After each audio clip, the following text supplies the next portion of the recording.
Garbage in, garbage out. All right, and welcome. We do not have Koimiya with us today because he decided his family's more important.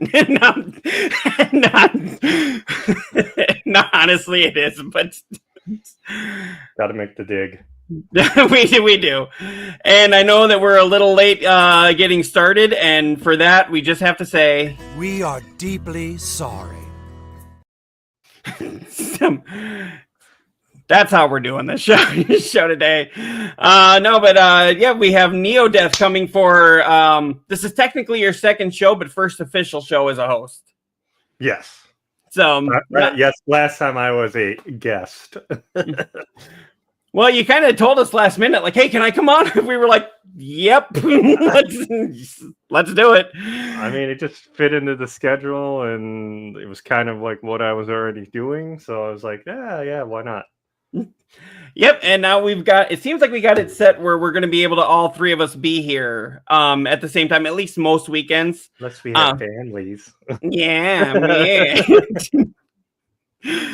No, honestly, with Koimiya, I think, I don't remember the whole story, but I guess like his mom is moving or something, and they're spending some family time together. I don't know, though. I didn't get to read the whole thing, but... basically his mom sold a house where he lives and was in the area and didn't tell him that she was going to be in the area, and then decided, let's go do something. Which, radio, but give you a little heads up, but that's fine. Moms. Yeah. Yeah, I mean, you got to drop everything for your mom, right? Apparently. I mean, if you have a good mom. So, but yeah, he'll be with us. He'll be with us next time. Hopefully, unless more family stuff comes out. I don't know. We're just picking on him. He'll watch this and just be like, "What are you guys doing?" He'll think it's funny. So, no, but how have you been doing over this last week? I know we've had a lot of storms, and you're just in the state right north of us. So. Honestly, it hasn't been too bad here. Not as bad as like what everybody else has been getting with tornadoes and snow and stuff. We honestly haven't been hit very hard. It has been, the fluctuation on the weather. It'll be 70 one day, and then the next day the high is like 39, 40, and you're like, the fuck? Spray. But I was telling the wife, I'm like, it's not April unless it's snowing now. Like, it always snows in April, so I'm just waiting for it. So my wife was actually saying, which kind of leads us into our first thing here, but my wife was kind of saying that spring and fall are actually just winter and summer duking it out for dominance. Yeah, it's like that's when it's round one, round two, right? Like round one, it goes to summer. Round two, got the upper hand. What? You expect Mortal Kombat? They're doing like fatalities on each other and shit. Yeah. Yeah, and so of course, as I always say, every time when it's winter time, I'm always like, "Bye, Persephone. See you in a few weeks," or whatever, and which is a reference to Greek mythology, which, if you know, is Persephone, the daughter of Mother Nature, was kidnapped by Hades and taken to the underworld, and she won't let the things grow on Earth until her daughter's returned. And when she's returned, that's when things grow, and that becomes spring and summer. And I'm like, no, you know what? We're just going for now. This is a boxing match. This just sounds more fun. Actually, I think it'd be better if it was Killer Instinct, because it's combo breaker. They just keep going after each other and cutting in. Like, I think that's a better analogy than Mortal Kombat. And we have Dark Flame. Hello, you. Hey, how's it going? How's it going? Yeah, good to see you here. I haven't actually talked to Dark Flame in a while. But yeah, so that whole thing about boxing actually kind of leads us into our first thing that we have to talk about, which is a very, very unfortunate. Let's just say, boxing legend George Foreman passed away. That actually really makes me sad, even though I'm not a big boxing fan. Right, but he's like That'd be like Tyson all of a sudden dying, right? Like we'd all be sad. Tyson would be at least a little less shocking because you kind of expect it with his actions sometimes. Yeah. But yeah, Tyson actually said that he was really surprised when I guess he was actually involved in this. I know we're getting a little spicy here, but he was actually involved in a threesome with a guy and a girl, and I guess the girl didn't know that she had HIV, and they were unprotected. He said he didn't get it, but the girl had it, and the other guy got it, and they both died from it, but he somehow survived. Yikes. Like didn't even. And I'm just like, okay, so you'd think you'd maybe change some of your ways, but after a brush with that close, but to each their own. Right. But yeah, Big George, the two-time heavyweight champion, this is from TMZ, participated in some of the most important boxing events of all time. He died just yesterday, actually, at the age of 76. So not really that old. No. I mean, you're in a professional sport, especially where you're getting hit in the face, and your body is your I can't think of the word. Your body is your temple, your kingdom. I was thinking about that, but no, not really. Like your body is like what you're putting out there. You're using your body, like even like professional sports. They're running and doing all these things that the body's not really made for, but they're doing it. So you kind of expect it with people that are in sports like this, especially like boxing. Right. Like I didn't even see how he actually passed. Did they say what he died of? Let's see. After defending the so this goes on about his actual life. 10-year hiatus from sports. I don't think they did. Okay. I mean, he did make those awesome grills, but I had one of those. It was pretty good. I've still got one.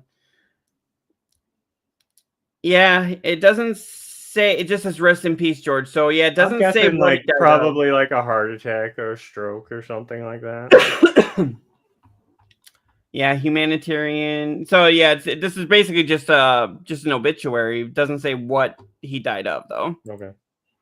The looker says, hey, how's it going, my dude?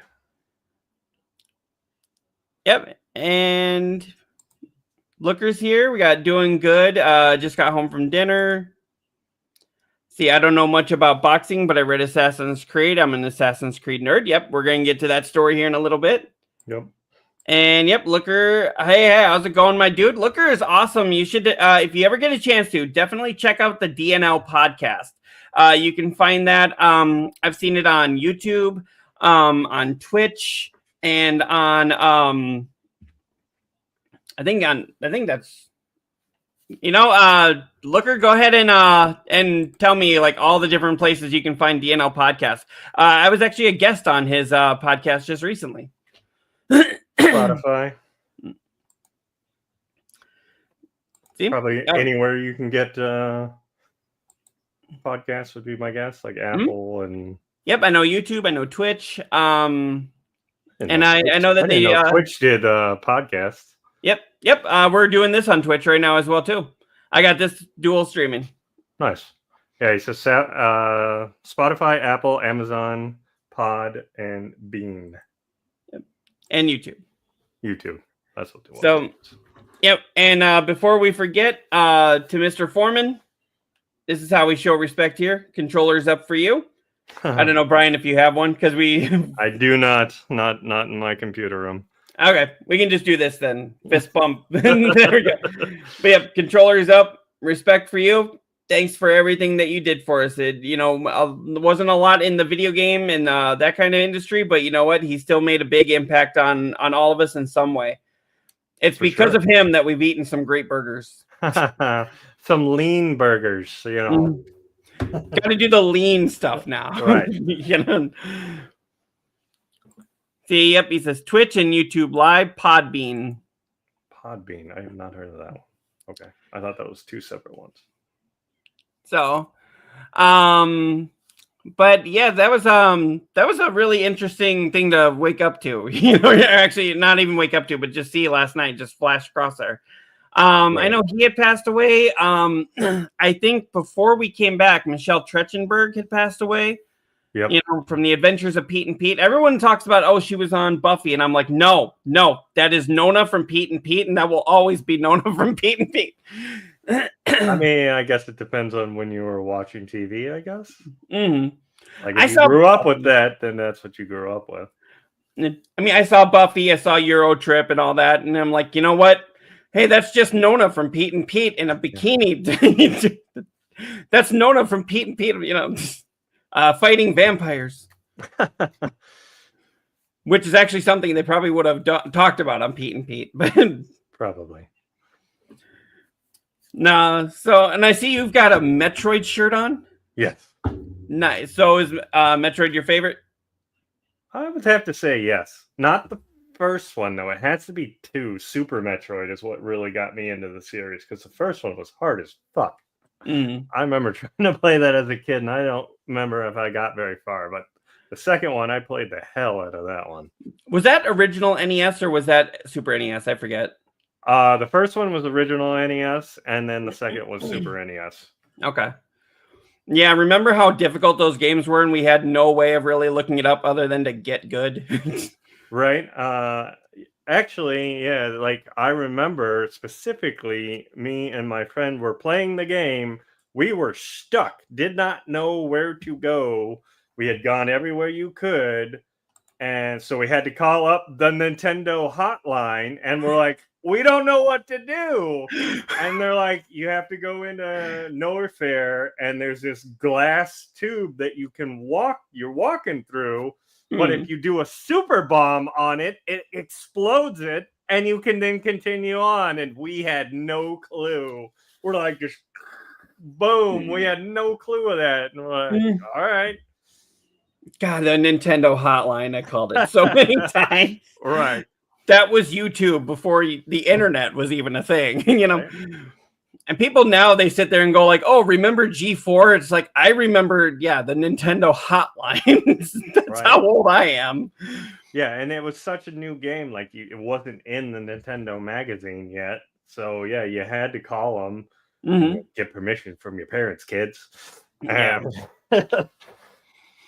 Yeah. Oh, yeah. Because they would advertise that too. With your parents' permission, they would have to say that at the beginning. Because that was back when games were like only a kid's activity, or obviously adults played them with their kids. But I mean, now you say somebody in their 40s plays video games, and you're like, oh, cool. So they're just like a normal 40-year-old. And now, but back then you heard 40-year-old, you're like, you immature bitch.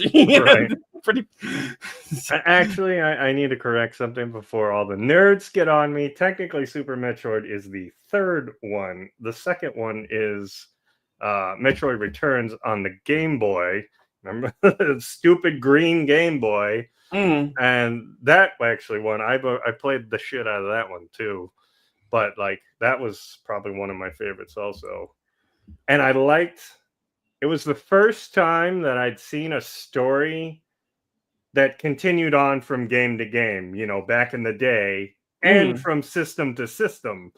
Like the story continues into the second one. That story then continues into the third one on Super NES. And you're like, oh, this is what's going on. And it wasn't like they had this big old, cut scenes like we do now. You just had to kind of remember what happened and follow along. Yeah, because the way that games were back then, and I know I'm kind of making us sound old, but back in our day, every game was like its own contained story. Even if it was Mario going into Super Mario Brothers 2, it was its own contained story.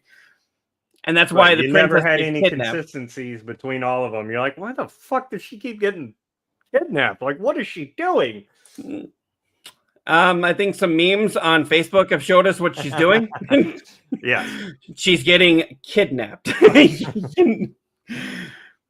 Oh, man. Because I remember back then, too, even being like, so the princess is kidnapped again. And then going into like The Legend of Zelda. Oh, the princess was kidnapped. And it was like, oh, this is a trope. We're just using this over and over again.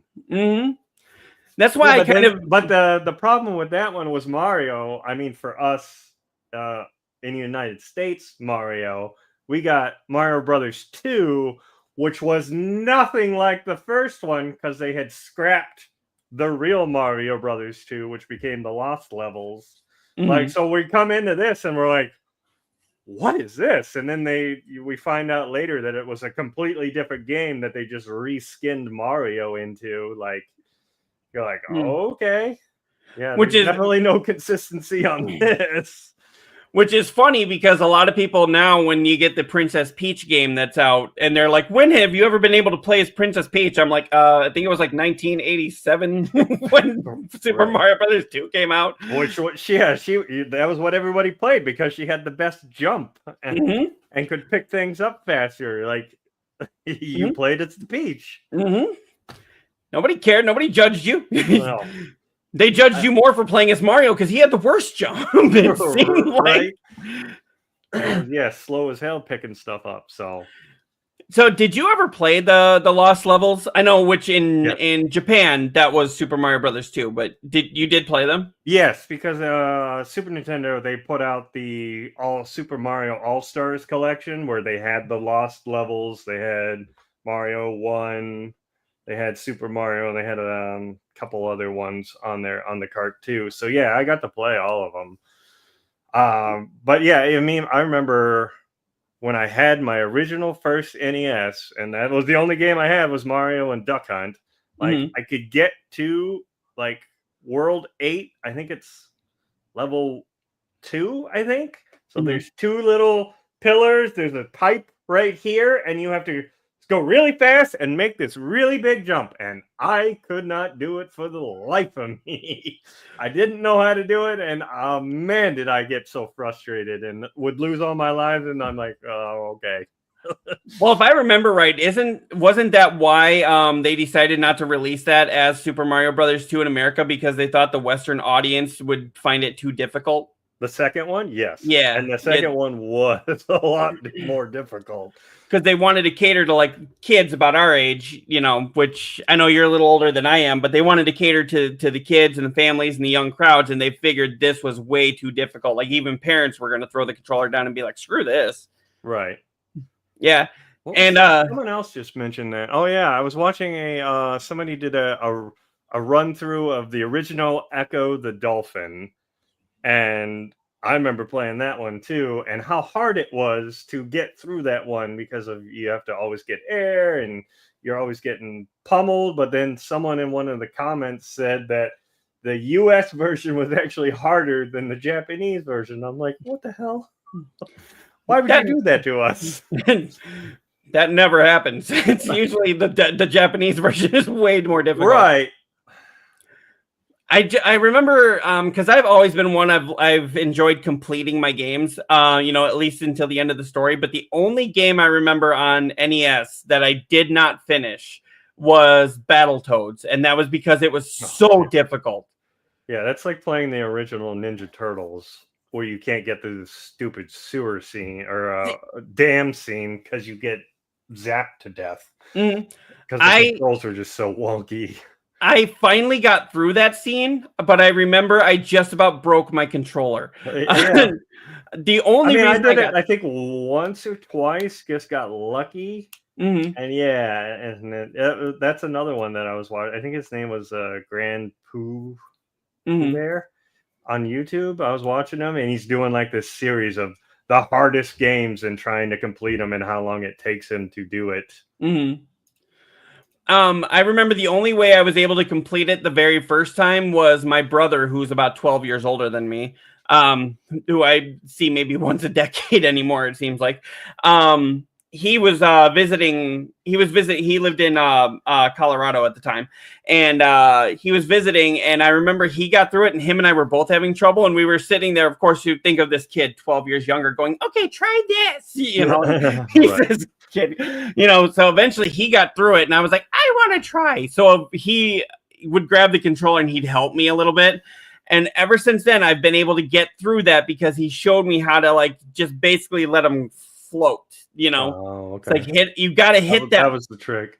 you got to hit that button at a certain time when you see the whatever turtle you're playing as. When you see them going down, he's like, you got to let them go down so far. Then just don't slam the button, but just press it. I mean, that was also you had a D-pad, so it was not it's not like what we're using now, where you can like barely tap the button and they can move. I mean, usually you had to slam the dang thing just to get it to work. Yeah, so I mean, now I look at it and I'm like, oh, why is that so difficult? And I'm like, because we had the minds of children at the time. you know? Yeah, I've gone back and played some of those old games I thought were hard, and I'm like, what was my problem? Why was I having such a hard time on this? I do remember, I'm pretty sure I did cheat on that one. I did use the Game Genie to get me through it. I think I finally did that. I don't know if I've ever told you. I always like that. Like, let me just be a god in a game. If I feel like being a god in a game and it's not hurting you, what does it matter? Like, I know Nintendo had a big hissy fit about Game Genie, and they've tried to do it tons of times, bring those things back, and the companies are always against them. And I'm like, why? Because I have to buy their game to play this. It's not like it's not like I'm illegally downloading it and then hacking the game and then doing all this stuff and then I'm not. I'm literally buying your game and then I'm using your code. Usually, it's somewhere in the code for me to be able to do this. So let me do it. Let me have some fun. That's how the Konami code became a thing. Everybody up, down, left, right, A, B, start, select. Yep. Yeah. So it was. I remember that. That was actually in Wreck-It Ralph too. I remember just busting out laughing when I saw up, down, and I was like, "There it is. There it is." But no, I don't know if I ever told you this, but I actually know the guy that was in the Game Genie commercials. Oh, really? Yeah, do you remember those commercials where he'd be walking around? There was like a big screen behind him and then like had his own face and he was going like, there's only one way to play the coolest games around, Game Genie. And if you think Mortal Kombat is awesome now, wait till you play it with Game Genie. Remember him? Okay. Yeah, so I know that guy. He's actually my godfather's son. Nice. Every so often, because I'll still see him every few millennia, it seems like now, but I'll still see him, but I'll just be walking up to him and I'll just be like, hey, there's only one way that we can play the coolest games. What up, Game Genie? Every single time he's like, hey, Adam, and I'm just like, he's probably so sick of being called Game Genie by everybody that meets him. Right. That's so cool. Yeah, he was trying to actually get a job in the acting field, and he's done a couple of walk-ons on like some soap operas and stuff, and he's been in some plays, but unfortunately the story of so many of those actors, the career just never took off, or they never got their big break. They didn't get the break or whatever. I know he was working in carpentry. So I mean that's a great that's a great career to have, but yeah, unfortunately he didn't get to it, but I know he's still, from what I've been told, he still goes out and tries things every so often. Right. I mean, wasn't there also like an old Super Nintendo commercial where Paul Rudd was playing it in I don't remember the commercial, but I've seen it and I'm like, oh crap, I might have seen that. I don't remember it. When Charlie was on this show, when he was my co-host, we actually did an episode completely devoted to like old commercials. I think we should do that again. Yes. I could sit there. I've done it before. If I pulled it up on YouTube and just watched old commercials, like, fuck, I remember that commercial. Even like old McDonald's commercials. Like you just sit there and you singing the jingle. You're like, oh crap, this really is in my head. Yep. Or like the one that's stuck in my head that lives rent free in my head is the Lego commercials of the 80s and 90s. The Zach the Lego Maniac. That song they would play, and it's stuck in my head today. I don't remember that one, but yeah. Look it up, or don't, because it will get stuck in your head. Yeah, I remember. I think Aaron Paul from Breaking Bad was on Conan or something one night, and he was saying, "Oh yeah, I was in a Juicy Fruit commercial," And I was like, wait, he was in a Juicy Fruit? What? And they ended up playing it, and he was the one. He didn't have any lines in the commercial, but it was one where he was like moving things with his mind. Okay. And the doctor there was like having him move things. Of course, they were moving on the table. And then the doctor pulls out a stick of Juicy Fruit, puts it in his mouth, and then puts it back in his lab coat. And then Aaron Paul does this. He's like that. And then all of a sudden the Juicy Fruit goes to come up, but the doctor's whole shirt rips off. And he puts like Juicy Fruit in his mouth, and the doctor then does something like this, which sends Aaron Paul flying back, because it turns out the doctor had the same power. And he sits there, he's like, no, I'm sorry. Aaron Paul puts it in his back pocket like he was stealing the Juicy Fruit. And the doctor does this, which rips Aaron Paul's pants off, and he flies back. So the commercial ends with like you see his bare legs, and you see him like moving his head up, going like like that. So yeah, and that was like his first. I don't know if that was his first acting, but that was like he said that was his big break. That's when other studios like paid attention to him and started putting him in little things here and there, and then eventually got his big break on Breaking Bad. Yeah. I really miss Breaking Bad. That was a super dark show, but it was so great. Say, that's gonna be one of those shows that every so often I will go rewatch from beginning to end, and still be completely satisfied. Even though I know how it's gonna end, you're still completely satisfied for where it's going and what it's doing. And then now that they've added to it, like they've had the prequels and the sequels. Kind of with the movie, you're like, oh, okay, that's where we went with this. What was the name of the guy? The guy that I don't want to give any big spoilers away, but the name of the guy that was about Jesse's age, blonde hair, kind of probably the biggest asshole there. I think he worked for Gus. Blonde guy? Oh, yeah. I think I know which one you like. Towards the end of the series, where he becomes the one that ended up like hurting his girlfriend in the last episode, hurting the girl that Jesse. I think I know which guy you're talking about. I cannot think of his name, but yeah, he's gone on and done a lot of things. He did the episode of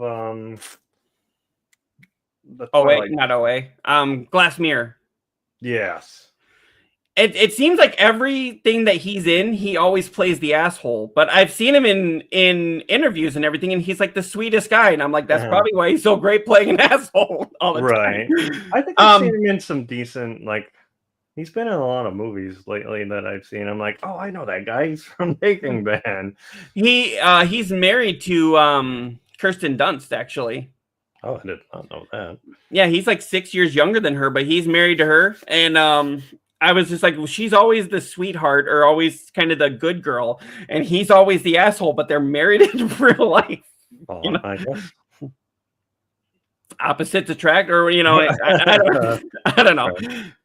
But yeah, I see the looker here was talking about Breaking Bad. He said such a good show, and so originally done. Yeah, it really. When you think about it, it's like. Has there really been there's been an Odd Couple before with the older guy being the mentor, but not like this. Yeah, and just the whole dynamic of like Breaking Bad. What would you do if you're in that situation? You're about to supposedly die and you need to support your family. How far do you go? And then when he found out he wasn't going to die, now it's like, now you've already gone too far. You can't go back. Right. You can't go back. So you just have to keep going. And then he just goes way too far. And the development of the characters, almost a masterpiece. Yeah. I know. Especially both their characters, the way they start out to where they end is completely different, and that their arcs are just so well written. And it doesn't just make a leap of faith, like, oh, the audience will follow it if we just suddenly make this, it's like, and the way that the characters are introduced, because it's like, you remember Mike wasn't in the original seasons. But now you almost think about Mike. When you think about Breaking Bad, you think about Mike just as much as you think about Walt or Jesse. Right. And it's like, he was only in there for like, 20 And also episodes. the guy that actually played the bad guy, like now he's gone on and done a lot of. He's kind of typecast too, right? He's done a lot of bad guy roles. Most recently in the new Captain America. Oh, the guy that played Gus Fring. Yeah. Yeah, he was. I can't remember his name. Yeah. Gustavo, I think, something. Yeah, but he was. I did see an episode of NCIS where he actually played a good guy, and I was like, this doesn't feel right. Right. I almost feel Well, like I mean, yeah, you trying something. typecast these people as does Hollywood, so does your audience. You're like, man, that guy's usually an a-hole. What the hell's going on? We in Bizarro land? Yeah. Said if you think that person is the real asshole instead of the character, then they do a great job. Yeah. Right. If you can, especially like in a story or show, like if you can hate the person so much, like the writer has got you hating them so much, you want to see them get their justice or die or whatever it is, then whoever wrote that's done that a great job. I know Stephen King has done that a few times to me. Like the one I can think of is Under the Dome. Hit the book, like the villain they have in that, you hate him so much. He just does a great job of getting it through, and you're like, I can't wait till you get yours. If they can make it where you dread seeing that character pop back up in the story, but you also look forward to it because you want to know where that arc's going to go. When they can keep your brain just like right there teetering. It's a great character that did that was Joffrey from Game of Thrones. Yep. And I remember hearing that George R.R. Martin actually called the guy who played Joffrey, and his first words were, "Congratulations, everyone hates you in the best way possible." Right. Yeah. That's definitely a more recent one that's been awesome. Like, everybody hated that guy, and that's another one. I think some of the co-stars even said that he was like really nice and sweet, and he's playing this asshole. Yeah, he's another one. Because I've seen him in interviews too, and I've seen people talk about him, and they're like, "Oh yeah," like the people like he's killing their families are like, "Oh yeah, we went out and hung out and had pizza the next day." It's like we filmed that scene, and I'm like, you realize that scene tore your entire family apart. It's like, well, not my family, my character's family. Right. They're like, him and I go out and get soda and beer. So yeah, that's the thing, though. So many of the audience like just get so lost in the character, they forget it to disassociate. It's I mean, that's what we want to do, right? We want to get lost in the story and the characters. And if they're doing a good job, if you got good writers that are putting you into that situation where you're like, oh fuck, would I do that, or whatever the case, then they've done their job. Okay, they're talking about fictional characters. Am I getting through to you at all? Start talking about that. I had to do that. Right. Which actually, I don't know if you posted it or where I saw it. Wasn't there one that J.K. Rowling was talking about she made a comment on Twitter about, I think Coma put it up there. Oh yeah, somebody asked her if there is a specific actor or actress who just ruins a movie for her, and she said something like, "I'll give you 3 guesses," and people have taken that to her throwing shade at Daniel Radcliffe, Rupert Grint, and Emma Watson. Right. Because of her, we're not going to take stances here right now, but because of her stance on transgender, and all 3 of them have come out in support of the transgender community, and she's very much against it, it seems like. Right. I don't know if she's so much against it, or if she's just against like men going in the women's room, or however that works. But I don't know. Yeah. But still, like, I don't get why you constantly, like, there always seems to be something she's stirring up with that, like some sort of drama. I don't know if it's to keep her name in the limelight or what the case may be. I mean, you're a good writer, but can't you keep your political views to yourself, or Mhm. why do you have to come charging out on them on different things? Really, with that kind of thing, it's like I see if you are a political person, like kind of how Ben Savage left acting to join the political world, then by all means, because that's going to be your world. But when you're really when your whole dynamic is I'm the author of this, I am an actor, that kind of thing. I'm not always one to say keep your political opinions to yourself because I do think some things need to have attention brought to them. Right, But when you're sitting there and you're just picking fights to pick fights, like it seems like she's doing, right. then Kind that's when I of have an like issue. Ted Nugent. You're like, what? Ted Nugent does that. Kid Rock seems to Kid do that. Rock. Yep. Um, I would say to a lesser degree, Eminem does that sometimes, but not necessarily political. He'll just have a beef with somebody, and it's like, dude, that beef died years ago, and then all of a sudden he's bringing it up in a song. It's like, why'd you bring that up again? I Like mean, it's callbacks, right? Like if you're a comedian, you're bringing back what your old stuff or whatever. But yeah, but I mean, yeah, with her, it's just like, she's doing it to do it. yes, and I mean, she's a good author. I mean, I like obviously everybody likes Harry Potter, but then you're turning away your fan base, right? So that's the other half of it. Mm-hmm. And then like her other books that she's wrote, like her murder mystery series, like those are awesome. But now I'm like, do I really want to reread them again? Mm-hmm. I know some people were trying to boycott like the Hogwarts video game, and they were like, "Oh well, I don't want to support her." And I'm like, "You realize she didn't have anything to do with the making of that game, Right? But they had to pay her to get think- said game. So I mean, Mm. in this day and age, it's harder for. I don't think society as a whole understands the whole boycotting thing. Like, Mm. Me being in a union, they teach us that. Like the power that our money not buying something, and then they're going like, "What do you mean?" It's happening with Tesla, right? All of a sudden, Tesla's the enemy, Mm-hmm. and everybody's like, "Well, what's going on?" Well, we're fighting. We're telling them with our money, we don't want you doing this, this, and this. Mm-hmm. Basically, what it comes down to, and a lot of the newer generations, because they're not taught anything about it, any of that old stuff, like they don't understand that money is power. Like if I'm not buying this product, where's that product going? Like, and if you get it going wide enough, it's gonna fail. Yeah, and Sorry to turn political. Yeah. That this show never stays on track.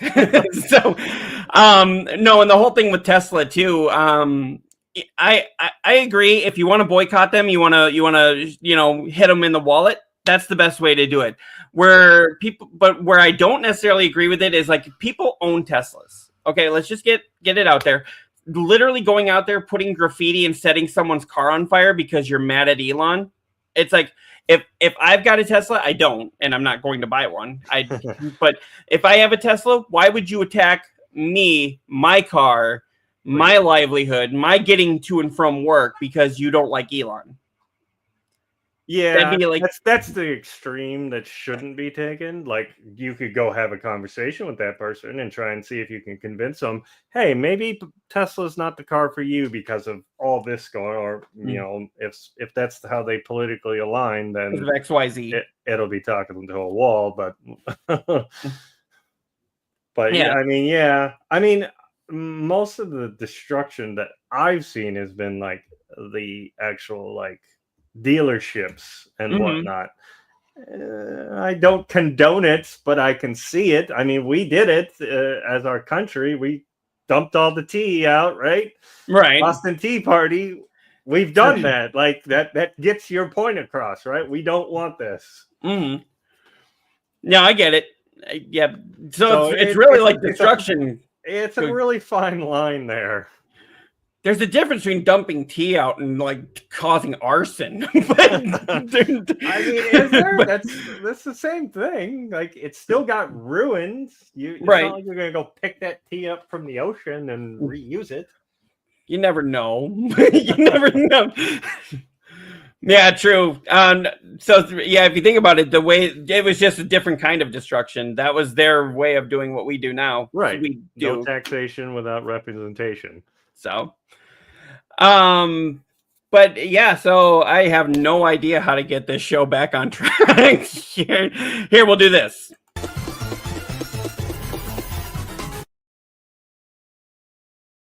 Talk about something more fun. What do you talk about, Looney Tunes? I had no idea how to get it back. We didn't. Yeah, we went out there. That's on me. Hey, that's all right. You know, that's like I said. This show has never once ever stayed on track. Why would we start now? Right. But yeah, though another good story before we get into our main story here, which is about Assassin's Creed. Another one that I thought was kind of interesting was we have Coyote versus Acme is getting rescued from Warner Brothers after they axed the finished film. Now I had talked about this with Charlie before. I think I talked about it with Connor before. If you know Warner Brothers history, they've got a really bad history of doing this. They did a movie, a cartoon called Scoob, and it was supposed to be an origin story about how Scooby and Shaggy met. Kind of like if it was an origin story placed in modern day. You know how they do those sometimes. Mm-hmm. And people who had seen the movie early were saying that it was an amazing story. It was really heartfelt. It was, very true to the characters. Did a great job of showing how they got into the whole paranormal thing. Kept it family friendly. And then out of nowhere, Warner Brothers decided, we don't want to release it, so we're going to go ahead and scrap it. And a lot of people thought that was because of the deal that was going on between them and Discovery. So this is more recent. Yeah, so that was just a few years ago. And then, what was it, last year or maybe 2 years ago when Batgirl was supposed to come out? Yep. Yeah, they got the whole movie finished, put all the money into it, got Michael Keaton to make his cameo as Batman. The movie was actually almost done editing, or how do I say that? Was almost done being edited. Like they only had like a month of work left to do on it, and then they decided to scrap it. The whole finished product scrapped. Then Coyote versus Acme was supposed to come out. That's another one of those movies that blends the cartoon with the live action, and everyone was saying the movie's finished. They were literally just waiting for a release date to be given, and they just decided, no, we're not going to release it. And they never gave an excuse why, and it turns out they were axing it for the tax incentive. I was going to say it's all a write-off, right? If they don't release it, they can forego giving all that money. But if the public wants to see it, if you've built up that following now, like people would know about it and they want to see it just to see whether, how bad could it be or whatever the case, just release it and you're going to make more money, right? Because you've already gotten the tax write-off on it. Mm-hmm. Not like you have to repay the money. You've already written it off. So now you're just making a profit on it. As I see it, unless there's something else stopping it. Yeah. So, there was a recent movie that I didn't even know was going into theaters until I literally walked in the theater to watch the last Captain America movie, and I saw the poster for it, and it said now playing. It was the day the Earth. What was that? The day the Earth blew up. Yeah. And that's the newest Looney Tunes movie, and it's doing really well in the theaters apparently. I had never even heard of it until I literally walked in the theater.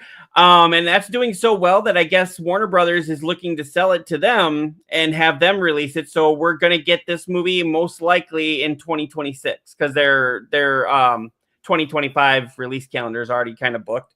So unless they push it up.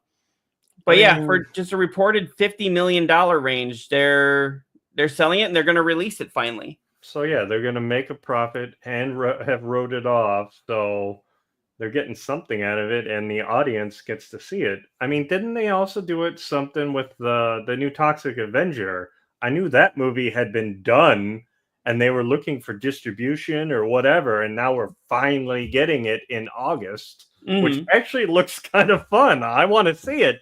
Even though I know it's going to be cheesy and campy, like that's the fun of those movies, right? When was the Toxic Avenger not cheesy and fun? Though?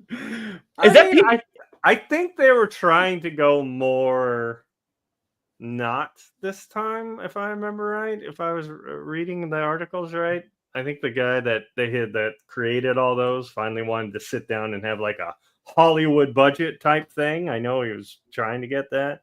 Mm. I mean, you got Peter Dinklage in it, so I mean, can't go wrong there, right? Mm. Peter Dinklage is one of the best actors working today, I think. Yeah. You know, which is amazing considering his stature. Like he's considered a dwarf, you know, because of his size. And I'm like, for him to get that kind of, you know, that kind of power or that kind of status in Hollywood, even though it might not be in the same realm of like Tom Cruise, that's great. I mean, he kind of is. It's kind of like Mini-Me, right? Like he had that same stature, and so does the guy that plays Willow. I can't think of his name. Warwick Davis. Like he's got that status too, like where he's done like tons of things, and you're like, that was him? Like, well, but if you think about it, like Vern Troyer, he was always cast in one certain kind of role. He just perfected that role. Right. He was always Mini-Me, or he was in some sort of, he was the funny one. Like you weren't expecting some super short guy to to run up, you know? Right. But I mean, again, though, that worked for him. I like he didn't let his disability, so to speak, hold him down. He actually made it work for him. Right. So, but yeah, I really like this. It's actually Ketchup Entertainment, which is an independent distributor. Recently, I looked at that. Sorry, I looked at that. I'm like, Ketchup Entertainment. I'm like, is this real? I thought the article was fake the first time I read it. I'm like, oh, okay, all right. Mm-hmm. But yeah, they recently released the theatrical release of The Day the Earth Blew Up. That was the Looney Tunes movie. After Warner Brothers Discovery decided to shop that film as well. The Day the Earth Blew Up opened on March 14th and has grossed $3.9 million domestically to date. Which doesn't seem like a lot, and maybe that's why I haven't heard about much of it, and Ketchup Entertainment, I'd never heard of Ketchup Entertainment until now, you know, until just the last few days when this article went up. So maybe that's why it didn't have a big promotional budget. You'd think, though, with the Looney Tunes, they would increase that budget, or at least Warner Brothers would have wanted to. Right. Keep scrolling down. I think it actually says that the one was a write-off for like 30 million, right? Yeah, right here. Coyote vs. Acme, a live-action animation hybrid starring John Cena and Lana Condor, was directed by Dave Green and produced by DC co-chief James Gunn. Warner Brothers shelved the completed film in November of 2023 as a $30 million tax write-off, prompting outrage from the creative community. The studio allowed the filmmaking team to shop Coyote vs. Ugly to other distributors. Around then, Amazon Prime Video, Apple, and Netflix screened the movie for consideration, but no deal came to fruition. I remember reporting on this for the page, and it seemed like they were doing this just to look good to the public, but they weren't really negotiating in good faith, because I remember Amazon and Netflix, I don't know about Apple, but I remember they gave them like a really good deal. And they were just like, oh, no thanks. Right. Well, I mean, look at that. So it's a $30 million tax write-off. Now you're trying to sell it for $50 million. So you're making an extra 20. I mean, I don't know what the production costs were to make it, but yeah. I mean, John Cena, you know, you'd think you'd want to release it because it's got John Cena in it. Like, that's a pretty big name, draw power. And Looney Tunes will pull in the nostalgic crowd. Right. And the kid crowd, because they like cartoons. Right. Well, didn't I also see that Warner Brothers was taking off all the old Looney Tunes off of the app, too? Off of Max, yeah. Yeah, which is weird because they just released this movie. This movie does well. Or The Day the Earth Blew Up. Now they're taking the originals off, and now they're trying to say they're shopping this. It's like, okay, what are you doing? I wonder if they're going to try and take those and send them to a different network, or I think I also saw that they were starting to do like physical media on them again. Like, I don't know who does physical media anymore, but like, so maybe that's how they think they're gonna make money. Maybe. It'll be interesting to see what happens with this, but I'm just really excited that we're gonna get and see here they talk about Scoob and Batgirl. Okay. Yeah, at the time, Coyote vs. Acme was the third casualty of Warner Brothers post-pandemic cost-cutting measures. Around a year earlier, Warner Brothers shocked the entertainment industry by shelving a $90 million budgeted DC adventure Batgirl and a kid-friendly Scoob Holiday Haunt as tax write-offs. All three films were greenlit under the studio's former boss, Jason Kyler, who departed the company in April of 2022. But usually when they leave the company, what they have ready to go stays. Typically, Right. unless it's so bad. I'm just wondering, was Batgirl really going to be that bad? I mean, you don't really have a high bar on the old DC like universe. I mean, the Flash was relatively decent, but that was like the only one that I cared for. But that was more again for the nostalgia because you brought Michael Keaton back. Yeah.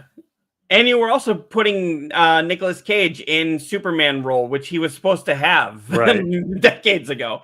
Right. But yeah, and then they also had I thought DC had some good ones. Like I liked the original Man of Steel. I thought it was a little odd to have him be so violent there at the end, but it fit the story that they were telling. I actually really like the first Shazam. I haven't seen the second one, but I like the first Shazam. The first one was good. Yeah, I haven't seen the second one. I liked the first Aquaman. Never watched it. Never been a fan of Aquaman. And I liked the stupidest guy ever. Oh, I can communicate with fish. Fantastic. I mean, they make it work for the movie, and Jason Momoa is really what saves I'm that. sure they do. It's kind of like what's the one on Amazon that's kind of more violent? Crap, I can't think of it. But I was also a fan of the first Wonder Woman movie. I like that one. The first one. I haven't seen in 1984. I don't know. I'm just not a fan. I've never been a fan of DC characters. I've always liked Marvel just for the way they do their character arcs and stories, and it feels more down to earth. Spider-Man always felt like, hey, I could be Spider-Man if I just got this ability, right? Whereas DC always felt you had to be born from another planet or be a super rich person. Batman is still awesome, even though he's just super rich. When you look at him as just being Batman, though, that he's great. Right. But yeah, let's catch up on. We talked about ketchup. Right. Good segue. Catch up on chat here. Let's see here. Development of the characters. Okay, I'm too far up here. All right. So yeah. Same as that. My sister gave me a link to Andor massaging service the other day because it isn't from Meta and Zuckerberg is friends with Musk and Trump. I'm gonna stop. I'm gonna stop this massaging service. Okay, yeah, that was kind of talking about what we were talking about with the whole political thing there. Yep. Your cutscenes are such a good quality. I'm trying. I'm trying to figure out how to make this transition better. I think it's because I'm using Firefox. Maybe if I use like Edge or something. What? Maybe nobody uses Edge. You know what? It's that meme. You know what Edge does? Edge goes and downloads Chrome and Firefox. Yeah. We have to use Edge at work, and that's the only time I ever use Edge. Yeah, I've had to do it like sometimes. Like I couldn't log into like my work emails or whatnot through the normal ones, and I'm like, I guess I have to use this damn thing. But yeah, I think I've completely stripped it out of this computer. I'm like, I don't even want that damn thing on here. Yeah, so maybe I'll get because there is WaterFox. Maybe I could try that, or I don't know. Maybe I tried using what was the other one? Not Firefox, but I tried using Chrome, and Chrome just kept saying it was coming into an error, so I stopped using it. Okay, I kind of duel between them Usually, like my video game stuff is on Firefox, and then Chrome is more like obviously if I need to get to my YouTubes and that stuff, or Mhm. just like my normal day to days. That's the one I pay my bills on or whatever. Okay. Um, let's see here. Cutscenes are good quality. Then, yeah, I think they're better than mine by a long shot. Um, they are making live action from all Disney movies now as well. So why not this one? Okay, that's another thing. I Oh, didn't think we would talk about this, but there we is can go that. on this stuff. Well, yeah, there was that live action Snow White movie that just came out, and everyone, including myself, which I'll admit, kind of hated on it a little bit. But Poo-pooed now, on it, yeah. yeah, but now it's coming out, and while people are saying it's not perfect, it's actually a pretty decent movie. I haven't seen it, and I'll probably wait until it's on Disney Plus. I don't think I'll go to the theater to see it, but I am kind of interested to see about it. My big thing was it's now just called Snow White. It's not called Snow White and the Seven Dwarfs. And one of the reasons they said was because they thought the word dwarf was going to be offensive to the small people community. And I'm like, it's Okay. literally called dwarfism, you know? Right. Like, And I think that is like, if you're going to call them something, they'd rather you call them a dwarf than any other of the other words that are used for it. So mhm. I don't think they would have a problem with it. I think they were just having a problem with it because when those early cuts came out or whatever, the way the dwarves actually looked, the CGI Yep. was horrible. Yeah, Oh, and that's another thing is like instead of you're doing live action and you're CGIing the dwarves instead of giving 7 people with dwarfism jobs, right. you know, you can't tell me there's not 7 people with dwarfism who want a job in Hollywood who would Right. not jump at Or their they're chance. not already in Hollywood and could do it. Hmm. Yeah, so that was my big thing. It's like, and you made it look horrible CGI. Yeah, it's You're like not even doing good Sonic CGI. CGI. Like, what are you thinking? Hmm. So that was my big issue with it. And then I know a lot of people were like, "Oh, it's Snow White and it's a Latino." I really didn't care about that. And then they tried saying like she's called Snow White because she was found in a snowstorm, and it was like, but skin as white as snow. And I was like, you know what? I can look past that. You know, you can change it, you can make it whatever. I didn't care what color Ariel was, and I'm like, the whole reason aliens won't talk to us is because we have grown men getting upset about the skin color of fictional princesses in movies aimed at kids. That's why if I was an alien, I wouldn't talk to us either. I mean, honestly, I have not watched one of the live action Disney movies Really? for multiple reasons. But the main thing is, yeah, I don't want it ruining my thoughts on the movies, especially like Aladdin. That's one of my favorites. Lion King was one of my favorites. And I feel Disney fell off after Lion King. Like all the ones afterwards were kind of meh. So Well, that's when they went more to CGI because that's when Toy Story came out. Because Lion right. King was 94, then Pocahontas was 94, November of 94, and Wasn't then Mulan like right around there, right after there too? Because I I want think to that say was one. Mulan was like 96, I want to say. Okay, So but it was yeah, like, that's like one of the ones afterwards, and I'm like, I have no interest in this whatsoever. It doesn't. mm. I did see a few. I saw Alice in Wonderland, which was done by Tim Burton and Johnny Depp. Oh, Um, okay. I guess. Uh, um, do you I count don't that? know. I don't. I've seen it, yes, but I don't count that as Disney because it's not really Disney. That's like it's its own book and stuff. Like I know they usually take stories from mythos and whatnot, and then you use it and build on it. But I don't feel that it's Disney. It seems If you're like counting that, then yes, I've seen that. So I have seen one. it I seems feel like like they're main staples: Snow White, Cinderella, Lion King, Aladdin, uh, whatever, Jungle Book. mm, Where they're just rehashing all their staple movies. Then yeah, I've not seen any of those. I'd kind of like to see Jungle Book just because I think it'd be funny to see Bill Murray as Baloo. Just, I'm like, you know what? If he can do Garfield, he can do Baloo. Baloo is probably going to be the better option there.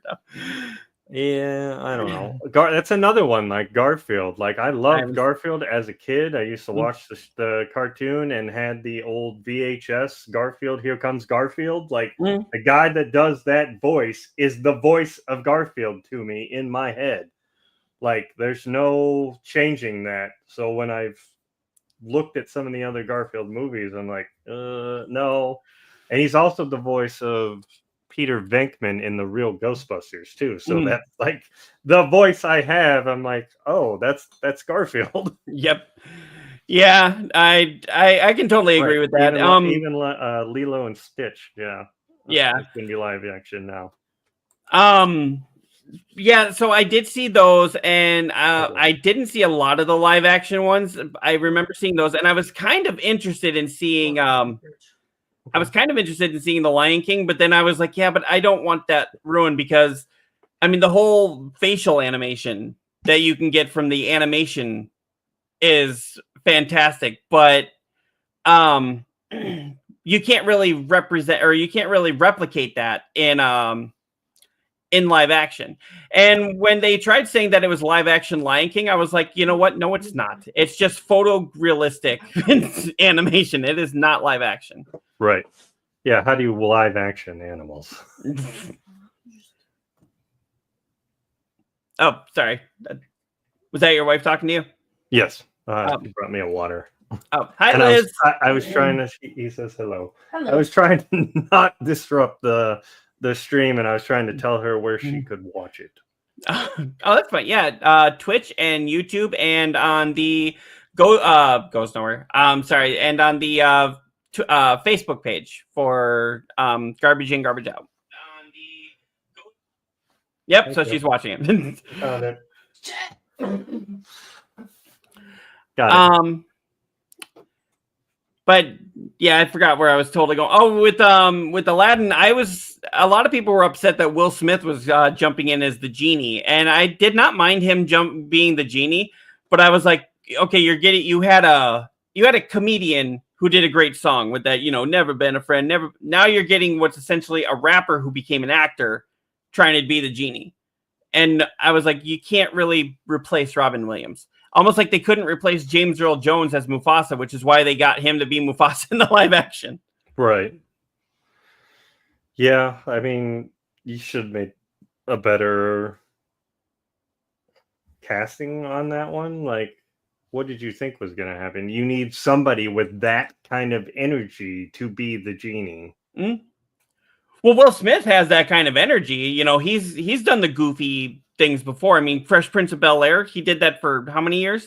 Right. He's got that goofy energy. I was like, but is he perfect for this role? Now, I can't say if he did a good job or bad job because I didn't see the movie. Sometimes I think somebody's going to suck and they end up knocking it out of the park. Remember, people ripped on Heath Ledger being cast as the Joker. Yeah. They're like, oh, that teen guy. Yeah, everybody thought, Jack Nicholson's Joker was the best when actually I don't think he did a very good job as the Joker. I think Robin Williams was even up for that part at one time too. Mm-hmm. I think he would have been a better Joker than Nicholson. Honestly, I don't have a problem with Nicholson's portrayal of the Joker. I had a problem with that Joker because the whole thing was he started out as a criminal. He basically you remember in Tim Burton's Batman, it was Joker that killed Batman's parents before he became the Joker. And right. I'm like, but then basically he was just the same criminal with white skin now. Right. I mean, I did like the duality of that. He made Batman and Batman made him. Right. That was a nice duality of that. So I can give him that, but it was just like, but he was a psychotic criminal beforehand. Right.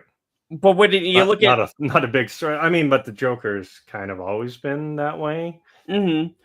But if you look at like the Killing Joke, it was one really bad day that pushed him into madness. Mm-hmm. And I know his whole thing is if I'm going to have a past, I prefer it to be multiple choice. But I get that. But I get that for the character. I shouldn't say I get that, but yeah. Dark Flame says Jim Carrey as the genie would be better than Will Smith, and yeah, that would totally fit, right? Mm-hmm. Like that would give you that energy. You would get the outtakes like Robin Williams would do, and they would put them in because it was so good. Robin Williams was up for the role of Joker, and it was actually because he had expressed interest in it. The producers ran to Jack Nicholson and said, "If you don't take this, we're giving it to Robin Williams," and he then took it. Yeah, I knew there was something about it, that he was almost the Joker. And I know he was really pissed about being used as bait to get Nicholson in there. Like, he has no problem with Nicholson, but he didn't like being used as bait to get him into a role that he really wanted, you know? And then come time for Batman Forever, he was actually, I guess Burton had promised him the role of the Riddler. And it was when Warner Brothers and DC switched directors to have it be Joel Schumacher instead of Tim Burton because they thought Burton's was too dark. Right. When they switched directors, that's when Schumacher said, "Thank you, but we're not going with Williams. Get Jim Carrey." So it's like he lost out on two of the best, right, the best iconic villains. I could see, but yeah, I could see like Dark Flame was saying, I could totally see Jim Carrey as the genie. I could see Jim Carrey even as the Joker. If he, at least older Jim Carrey, or well, I should say younger Jim Carrey. Back in the day, Jim Carrey. I don't know about today. Today he's more Dr. Robotnik, which is yeah. I don't know how I feel about that. But you don't like him as Robotnik? It's not the character I see him as. Like, I don't.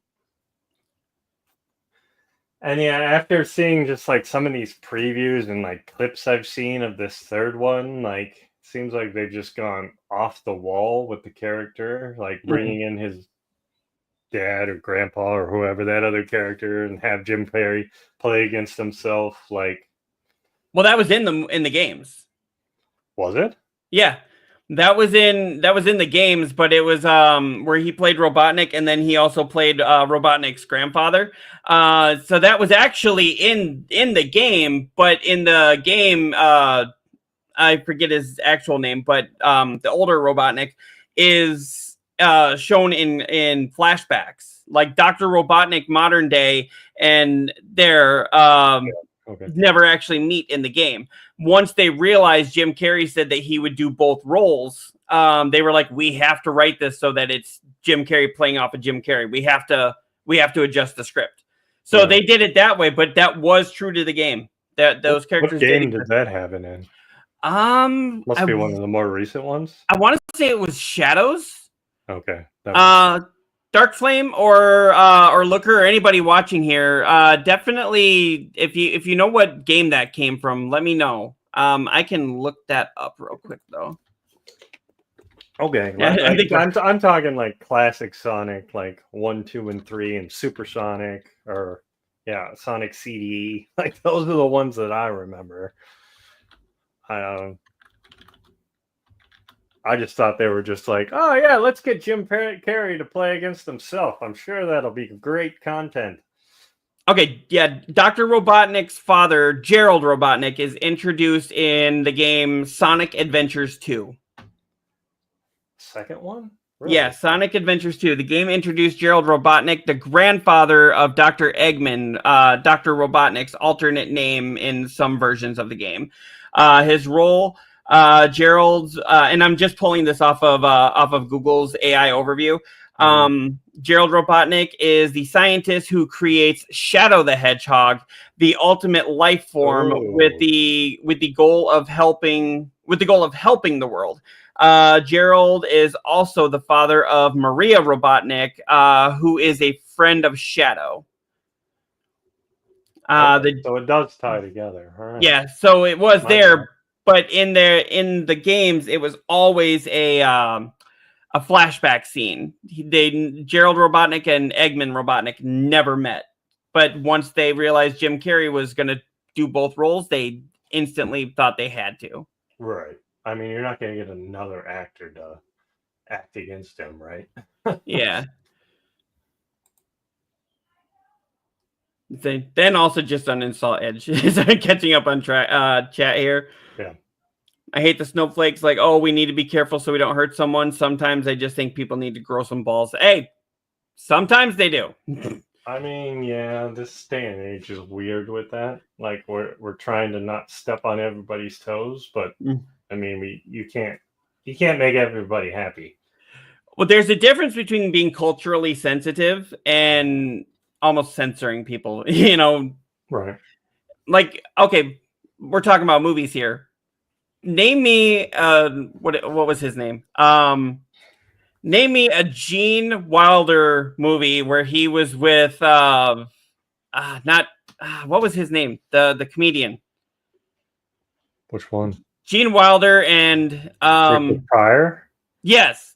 Name me a Gene Wilder and Richard Pryor movie that wasn't freaking hysterical because it was just downright offensive. Right. I mean, like I've read somewhere that, there's no way you could ever get Blazing Saddles made in today's society. Like, no way. All the jokes that they say in there, are you getting that in there? What was that one with Gene Wilder and Richard Pryor where they were on a train? That one I don't know. They kept getting thrown off the train, but the way that You're not thinking of Throw Mama from the train, are you? Was it That's Throw not Mama? it. That's with Danny DeVito and Billy Crystal. Gene Wilder and Richard Pryor movies. I am looking this up real quick. Okay, I don't think it was Stir Crazy. No. Was it? I don't think it was Blazing Saddles. I don't know. It wasn't Blazing Saddles. No.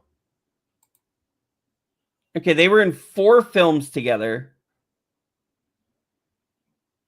Maybe it was See No Evil, Hear No Evil. I know I've seen that, but I couldn't tell you the plot or anything on that one. Okay, it was called Silver Streak. Yeah, that one doesn't ring a bell. Yeah, they get thrown from this train like multiple times. And if I remember right, and I'm not trying to be offensive here, so don't think I am, but like one of the ways that they try to get past they got to get past like kind of this jive talking guy. And the way that they do that was Richard Pryor's like, oh, they don't really like white people, so they grab shoe polish and like put it all over Richard Pryor or Gene Wilder's hands and everything, and they like puts it on his face, and he's like, here, you got to act black. He's like grabbing sunglasses and putting them on his face, and he's like, back then stereotypical would have been like the afro hair and the big boom box. So he's literally like has this boom box sitting on there, and they're like, oh, he doesn't talk very much, and he's just walking around going like that. They're like, oh, he's the blackest guy I've ever seen. Let him through. And I was just like, wow. So, and I remember seeing that. It was only just a few years ago that I saw that, and I was like, try to pass that through today. I mean, it's kind of like Blazing Saddles where they did the reverse of it, and they're trying to get through that area, and they have to interview him, and he shows his hand. He's like rubbing it off, like, oh, you got some dirt on you or something. Like, yeah, there's no way you could ever make any of that. And then the thing that always surprises me is that Spaceballs is PG. Yeah. I'm like, what? They swear in that? I think that's what started the PG-13 was that movie. Yeah, I was gonna say we could only play PG movies back when I worked in Walmart on the TVs. Sorry. So we're like, well, this is PG. We can play Spaceballs, right? So, and I'm gonna go take a nap. I'm sorry, I really didn't rush it. That's fine. Time.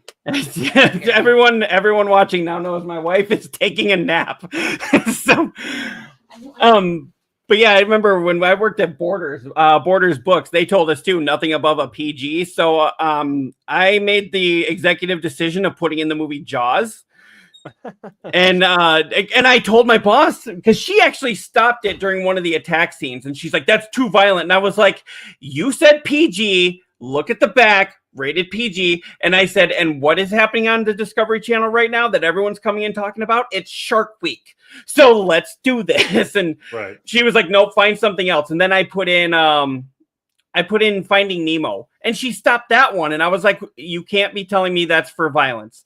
And she was like, "No, that's a Disney contract. If somebody from Disney walks in," I was like, "This is a bookstore in DeKalb, Illinois. Yeah, What Disney executive is going to walk in here?" She's like, "Oh, you never know. Find another one." So then I put on Shark Tale, which is another Will Smith movie, like we were talking with the genie. Right.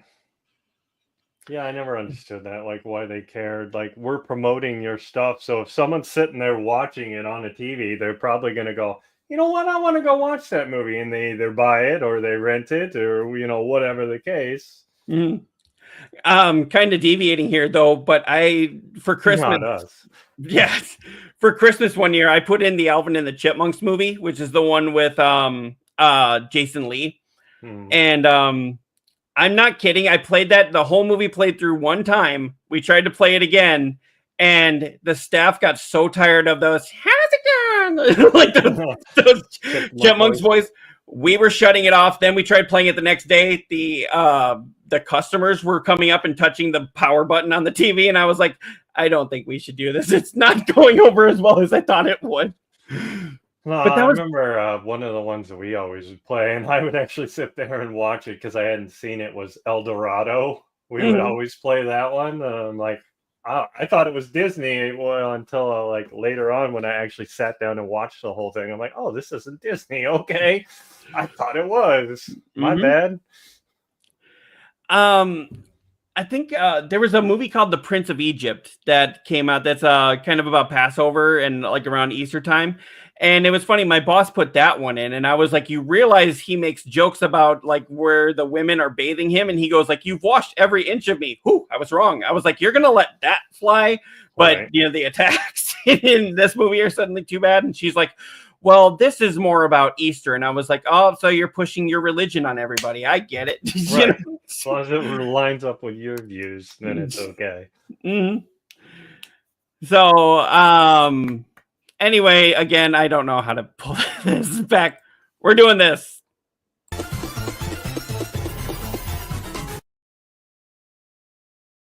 Yay. We're back. But yeah, so for the big story that we have to talk about today, Assassin's Creed. So I know you and I were talking about this a little bit before the show. Okay, do you know all the controversy that was surrounding Assassin's Creed?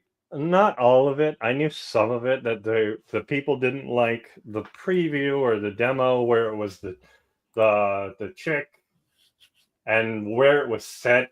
Like, they didn't like the fact that it was in Japan or whatever. They wanted to go somewhere else. Yeah, it's feudal Japan, which is honestly, I think, one of the best historical playgrounds for an Assassin's Creed game. But that's my personal opinion. Okay, so their big thing was, and I'm gonna go ahead and just put this on right now, that way you can see it. If it would actually do something here. You saw nothing, folks. Yeah, we will edit this down later. Haha. Maybe. If I feel like it. All right, so right here, it's there. This is from Forbes. It's abundantly clear the Assassin's Creed Shadows controversies are nothing. So their big thing, you were going to play as her. She is an actual samurai. The big controversy though was around him. A lot of people were thinking like, "Oh, well, Black Samurai." They were looking for historical accuracy. Da da da. Well, this character here, he is actually a historical figure. He did exist, but he wasn't a samurai. So a lot of people are like, "Oh, if you're going to make it a samurai Assassin's Creed, let me play as a samurai." I'm like, "Well, there's her," but he is not an actual samurai, but I guess he did train with the samurai. Now, the thing is, he's actually playable. And a lot of people were getting upset saying like, well, then it's not historically accurate. And I'm like, okay, if you really want to think about the Assassin's Creed games, when they want to be historically accurate, they will be. When they don't want to be, they're going to disappear up their own asshole with historical inaccuracies. I mean, fictional characters, right? Exactly. Thank you. Yeah, I actually can't run that thing at the same time here. But anyway, yeah, so his big story is fictional. The thing is, a lot of his story here is based on lore. And I'm like, yeah, tell me a time when Assassin's Creed hasn't pulled off of lore or hasn't just made up their own story. Because I mean, the original Assassin's Creed games were about the Templars versus the Assassin Order. The Assassin Order was a real order that existed. The Templars were a real society that existed. They didn't exist at the same time. There was no war between them. You know. Yeah, now they got beef. Yeah, now they got beef. So everyone was really upset with that, and then I guess Japan got upset because you could destroy some of the shrines that they had there. So they patched that out. Now I guess you can climb on it, and they're afraid like you'll be able to climb on some of their stuff, or they'll have like copycat crimes and things like that. But you know, again, you're not going to keep everybody happy. I mean, that's just the stupid TikTok stuff, right? Like where everybody sees a fad and I have to go do that. I have to go drink or eat the Tide Pods and exactly steal cars and stuff because everybody else is doing it. Like, hello, Think. Hello, McFly. Yeah. hello. So that was the big controversy. The other is that there was some pricing controversy. I didn't get to pull that up here, but the pricing controversy was like the base game with nothing else was going to be its standard $70, which is not surprising. But then once you started getting into other things, once you started getting into you know, like your collector's editions and stuff like that, they started charging way more than they should. Let me see if I can pull that up here. So there was.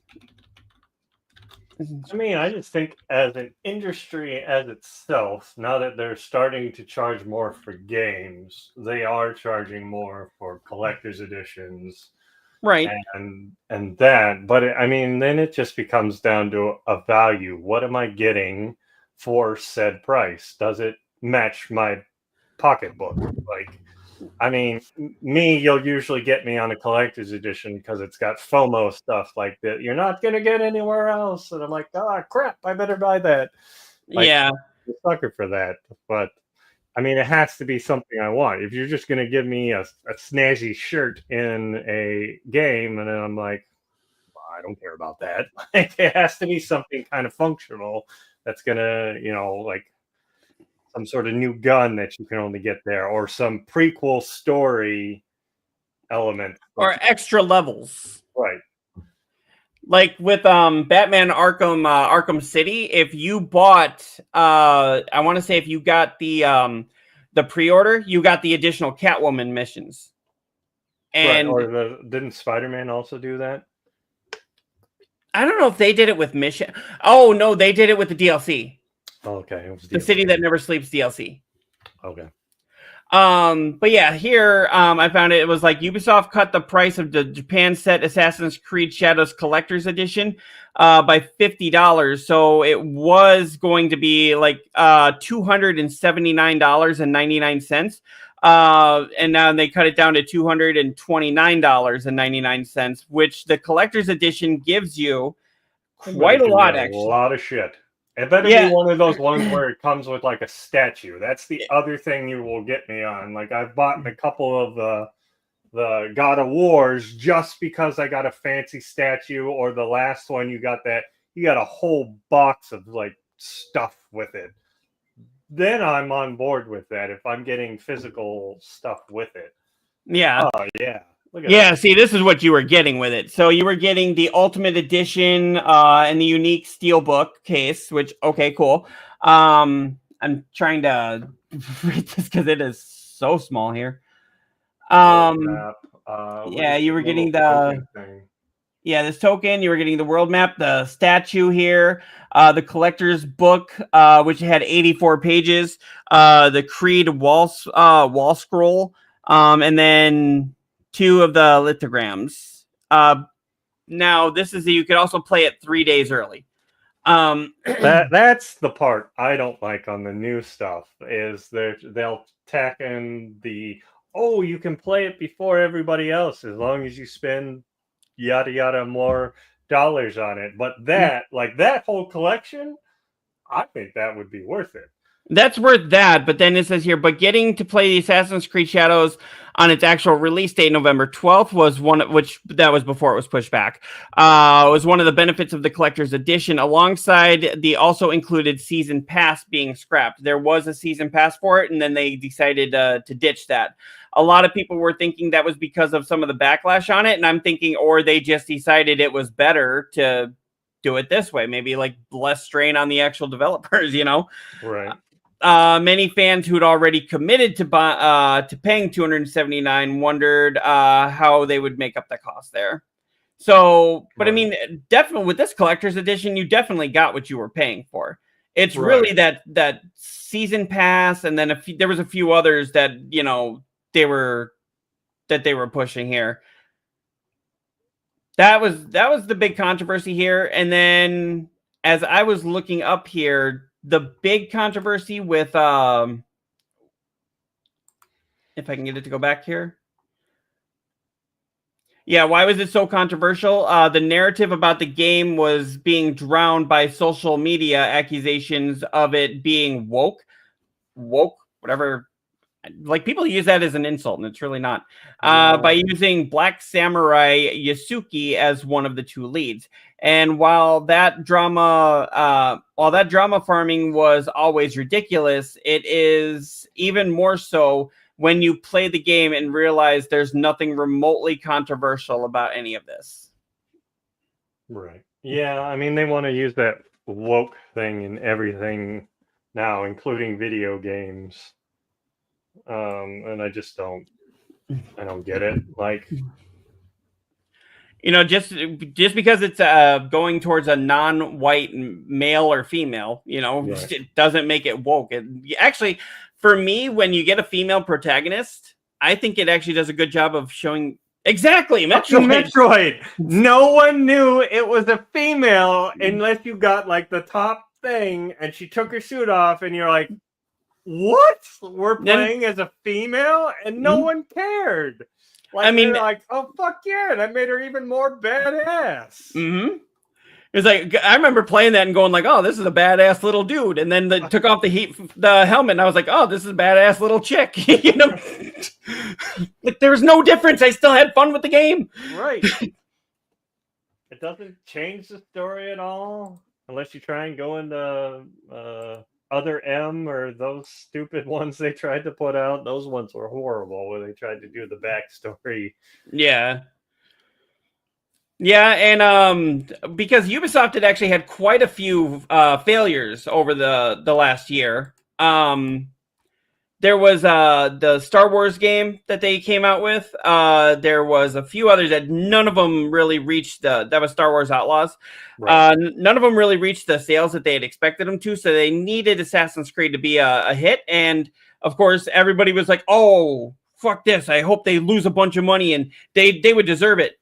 It's now one of the most successful, at least in a short run, Assassin's Creed games in this franchise's history. And I'm thinking it's just because people got sick of people bitching about it and went out and bought it. I think everybody, you might say that, but you're going to go, if you're a fan of Assassin's Creed, you're going to go, well, I'm going to get that game. Like, if it's something you like, you're going to try it. Like, I've tried every stupid Metroid game, or like I mentioned, Other M. That was the worst piece of shit I've ever played, but I still played it because I'm a fan.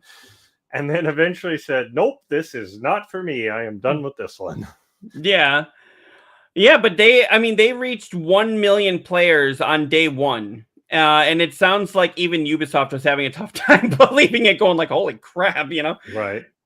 And didn't someone like completely beat it already and get everything in it? Yes. Somebody that got it like 3 days early, they say it'll take you 60 hours to beat the game, and that's if you hurry, if you're speed running it. Yeah, let me see if I can pull that up because I remember posting that on the page here. Right. I think, yeah, didn't you say something on it, or didn't you see something? Let me see if I can. I know, I'm pretty sure you posted it, or somebody posted it. I read it and I was like, oh, geez. But that makes sense now. If they got the 3 days early, then they had more time in the game. But I mean, even still, I remember the Viking one. I don't remember which one that was. That was Valhalla.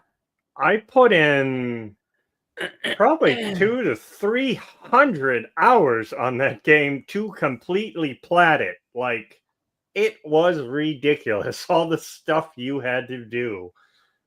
Like, I don't know how they could get that all done. Yes, Valhalla, thank you. Yeah. I know you're one that likes to platinum your games. I don't always platinum it, and that was one that I did not platinum. Because it's a curse, and it's also a fun thing. Like, the problem I have with it though is I won't want to start a game if I know that it's going to be hard to plat. Like, I'll be like, well, I ain't gonna try that because there's no way I'll even get to it. So yeah, there it is. But yeah, yep, they already 100%ed. So I'm like, so that they're playing this. Obviously, I play for maybe 3 to 4, sometimes 6 hours a day. And that's 6 hours if I get a chance to. It's usually 3 hours a day, even if that. Yeah. So popular Xbox gamer Stallion83 has already earned every achievement in Assassin's Creed Shadows the day before the game's wide release. Ubisoft is finally answering many fans' dreams of feudal Japan set Assassin's Creed game with Assassin's Creed Shadows, 2 protagonists in Neo and forgive me if I say some of these names wrong, but Neo, is it Naoi or Neo? And Yasuki will allow players to choose between a stealth-focused approach and with the former, and a bolder open combat playstyle with the latter. Oh, so I mean, obviously he's not jumping around, doing all these flips and everything. But I mean, he's more of like the tank, and she's going to be more of like the stealth. Yeah, I mean, that's what those games like. I do a little bit of both. I think I do more stealthing. Like, that's more fun. Hiding in the shadows, getting the people to come to you, breaking their necks, and get the next guy to come over. Like, see how many piles of people you can get right next to you. See, that's what upset me about the first Spider-Man game. Did you play Spider-Man? Yes. So this first Spider-Man game, remember how you could go to like, those construction sites and stuff that Fisk owned, and you could really do a lot of stealth there. But then no matter what happened, once it was round 2, they just auto spotted you. Didn't matter where you were at. You could have been, you could have been like 5 blocks away and they would auto spot you, But I like that in, I want to say it was Miles Morales. They fixed that so that, they would notice that their people were missing and they became more vigilant and started looking up, but they didn't necessarily just automatically spot you. If you were in an area where they couldn't see you, they didn't see you. Right. Yeah, and I don't know why my hands moving those like first 2. I did not plat the second one. And I didn't even finish the second one. Oh, Spider-Man 2? Yeah. I really like Spider-Man 2. I thought the third act was rushed a little bit, but they Insomniac has actually said they were rushed during the third act because they were facing layoffs and other things that were going on with Sony at the time. But now I'm like, but now you didn't have any DLC to fix to tie up some of these loose ends. So you're gonna have a lot to deal with in the third game. I mean, I guess that means that they'll definitely have to do a third game, right? Yeah, they've already said, basically, not even officially announced, but they're like, so when Spider-Man 3 comes out, and it's like, so you just announced it, just so casually. Yeah, I mean, I'm waiting for Wolverine. I want a release date on that one. Yes, I was really hoping at the last State of Play that we would get a Wolverine, at least a release window. But I guess after the attacks, the cyber attacks that they went through, they're going in and changing some things with the story. Oh. They're changing some things, but it sounds like the main story will probably still stay the same, but they still want some surprises. Right, I understand that. That's like the whole fanboy. Once they figure it out, we got to go this way because they Yeah. already know what's going to happen. Um, Yeah. But yeah, so this is kind of interesting to see how he had already played it 3 days before, you know. Right. Um, That's nuts. He had to have been playing it like nonstop, like to get everything. Like usually there's a lot of like grinding on those ones, unless they've changed the way they've done them. Like I said, that was like 2 or 3 games ago. I think I did Origins too. I think I clouded that one too, and that was another grind fest. Yep, and here was so they were saying that this needed to be a hit for them because, like I said before, they So they they actually could had stop taking the hit. yeah.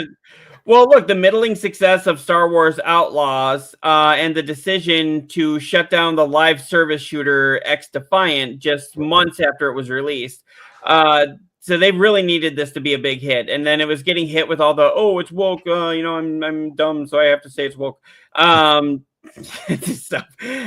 So yeah, they with all that kind of stuff going on, they needed this to be a hit, and it looks like it was. Now some places are accusing them of padding their numbers, and I'm like, yeah, they probably did have 1 million people playing, just not all at once.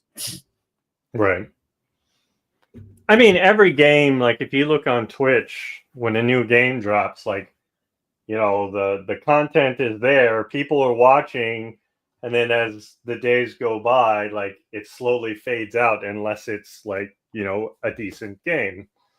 Mm-hmm. So I mean, it's gonna happen with every game that everybody's gonna go, oh, that's the new game, let's go play that or whatever. I know Koimiya kind of disagreed with me on this, but I said Helldivers was like that. Because remember when Helldivers 2 first came out, everybody and their brother was playing it, and then it very quickly fizzled out. Like you hardly hear about it anymore. It depends on what you have as your end game. If you have this giant campaign that you go through, and then there's nothing at the end, like most of the games nowadays, like D4, Path of Exile 2, like even WoW, like you have this climb of you're building this character, and then you get the end game, and then you're like, and now what? What do I do? I just completely just like D4. I just keep running through these same dungeons over and over again. Like that's not fun for long periods of time. I may do it for a little bit, but then I'm gonna peter out and find the next thing that's new to play. Yeah.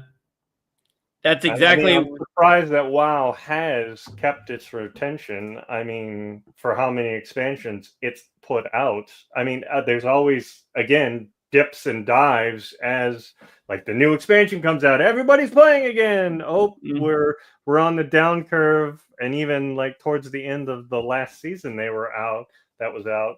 Like I stopped playing for like a month and a half because I'm like, I've done everything. I've gotten everything I need. I'm just waiting for new content, and now that we have new content out and a new raid out, I will be raiding tonight. So join me tonight. Yeah. Selfless plug there. Not where I was going with that, but But yeah, you just have those ups and downs as new raids and stuff come out. Yeah, no harm in promoting yourself here. Or anybody in the chat who wants to do that. You know, the way I see it. What's the big deal? It doesn't hurt anybody. Doesn't hurt anybody. I don't know why I didn't play the whole thing there. But yeah, so that was my thing though. I really didn't like that Helldivers took attention away from one of what I thought was 2024's best games though. 2024's best game? Which one was that? I got it right here actually. Banishers, Ghost of New Eden. I still haven't played that one. I have. Oh it. my I own god! It. You need to play this, dude. Play it. I know that my camera's not wanting to show it right now, but yeah, it's trying to fade it out. But yeah, okay. But apparently, my camera's Helldivers. Stop it. Yeah, it's going the other way.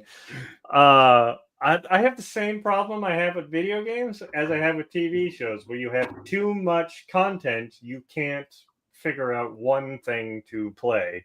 Like if you have too much of a backlog, you're like, I don't know what I want to do.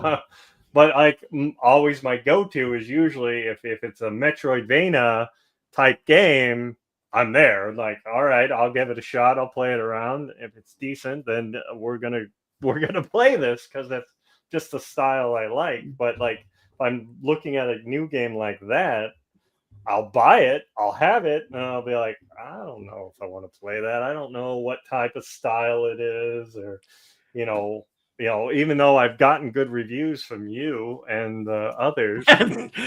Yeah, like from you.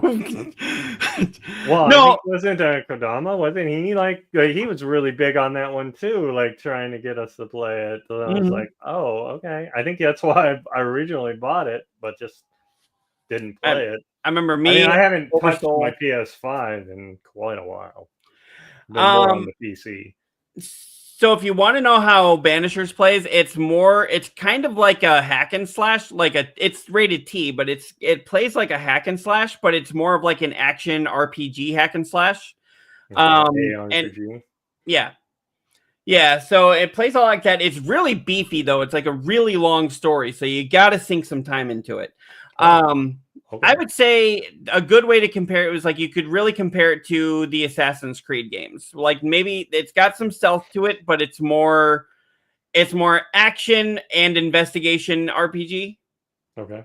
Because you're trying to figure out like a lot of these murders, and you're trying to figure out like who done it, and then you also are the one that gets to choose, when you piece together the mystery and you find out who was at fault. You're a banisher. So are you going to absolve them of their sins and send them to a higher plane? Are you going to damn their soul and send them to hell? Or are you going to banish them completely, which is kind of worse? It basically means that their right? Yeah, their soul no longer exists. They no longer exist at all. Okay.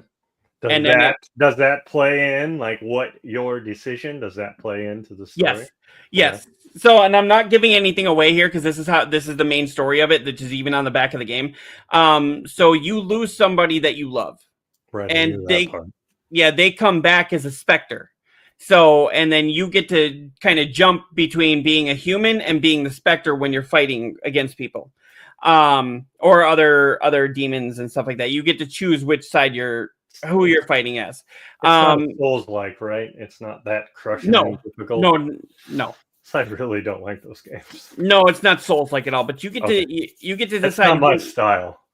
No, it's not like that at all. But you get to decide which, who you're going to fight as, and you can jump literally in between attacks. You can jump from one attack to the other, jumping from one to, and then and then if you gain enough. You get something every time you banish a soul. It affects the game negatively, and people will see you negatively, but then you can use the power that you get from their banished souls at the end of the game to bring the person that you love back to life. Okay. But if you don't get enough of that, then you have to choose: are you sending their soul to hell because of all the bad things that they've done, or are you going to ascend them to the heavens? So it kind of gives you 3 endings there, and you get to choose partway through. You can tell the person, I will fight and I will try to get you brought back to life. We are going to definitely do this, and then it'll actually give you the choice halfway through to change your mind. Okay. Because you don't like the person you're becoming. So definitely, definitely play it. It's by Don't Nod. It's actually the same people that did the original Life is Strange.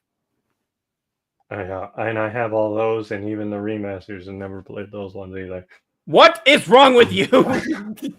I get sidetracked, and like now, like I said, I'm not on my PS5 like I was before. Like I'm always on my PC, either playing WoW or Magic the Gathering Arena. Or Blatro, from what I asked you last night, Blatro. Yeah, I played a little bit about that. But PoE 2, I was playing that, grinding that for a little bit during the early access. But again, it just got boring after a while, right? So So I move on to the next thing, and usually I tunnel on one game, and right now is Magic again. I'm actually doing a little bit of the WoW still, like doing the raiding, but I haven't done a lot of the stories or dungeons or any of that like I usually do. That's kind of like my side bitch. My side bitch. Elizabeth, you heard that. He's got a side bitch. No, those are my sandwich bitches. Oh, my sandwich bitch.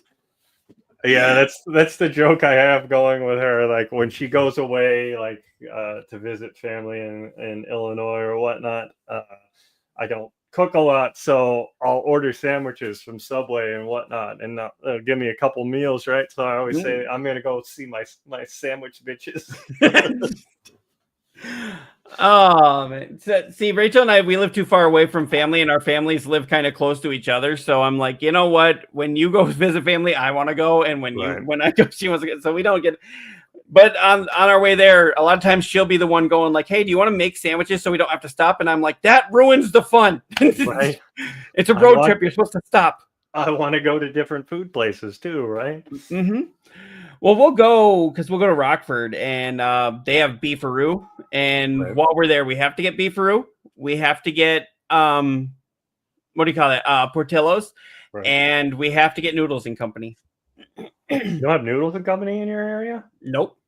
Oh, we have that out here. I'm like, that's surprising. I thought they were like franchised or not franchised, but like there more is everywhere. There is one in Louisville, but Louisville is like 2.5 hours from us.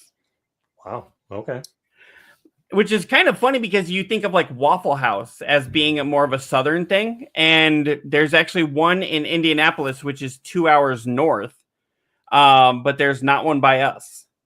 That's another one that's usually like all like McDonald's, like on every corner almost. Mm-hmm. Yeah, I literally have one of those down the street for me. Oh, Waffle House? Yeah. Yeah, Waffle. Have you had them? Yeah, they're not good. bad. They're not the best thing I've ever had, but they're good. I mean, it's kind of like Denny's after you've been drinking or gone to a concert, right? You're like, oh, we can go chill and get some somewhat greasy food and whatnot. They just shut down the Denny's by us. Yeah, I heard that they were starting to go out too. So we have Applebee's here. They shut down the Chili's. But luckily we have a Chili's about a half hour away if we really want it.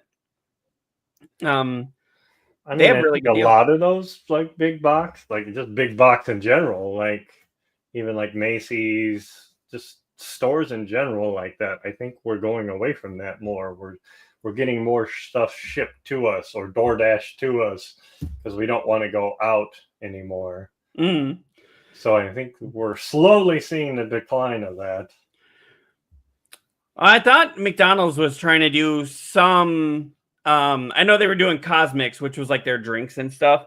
But I thought that they were actually going to try and open up some express stores where basically you can't go in and eat, but you can have it delivered or just go up to the window. I think they did, or they did some testing on it. I don't know. Rallies does that, and that works for me. Right. If I want to eat there, I'll eat outside. Yeah, as long as it's not -30. Yeah, true. So yeah, there was another thing I just kind of wanted to mention here. And I got to do this for it. Stop!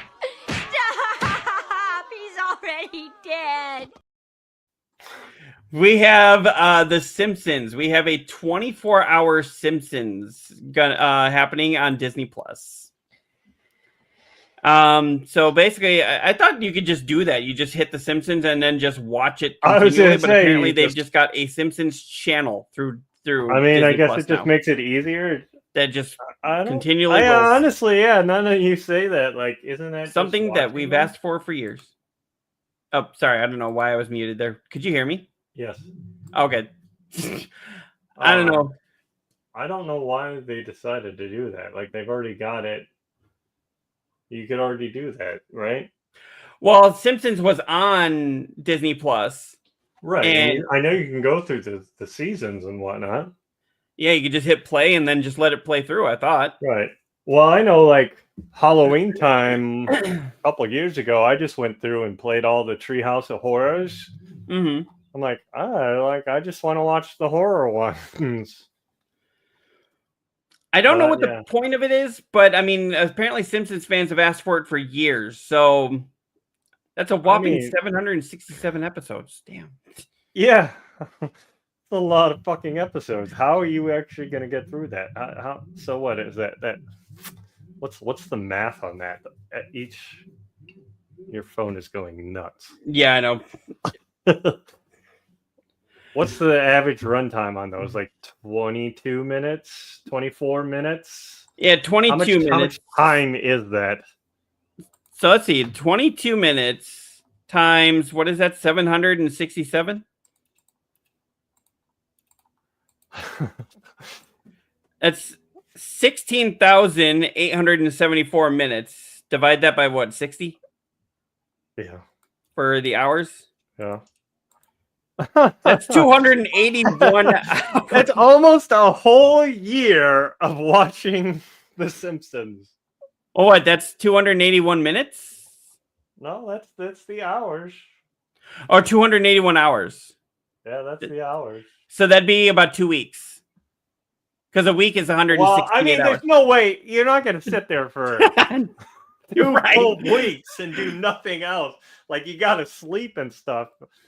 But think about it, that's just nothing but Simpsons. I'm figuring, you watching one a day.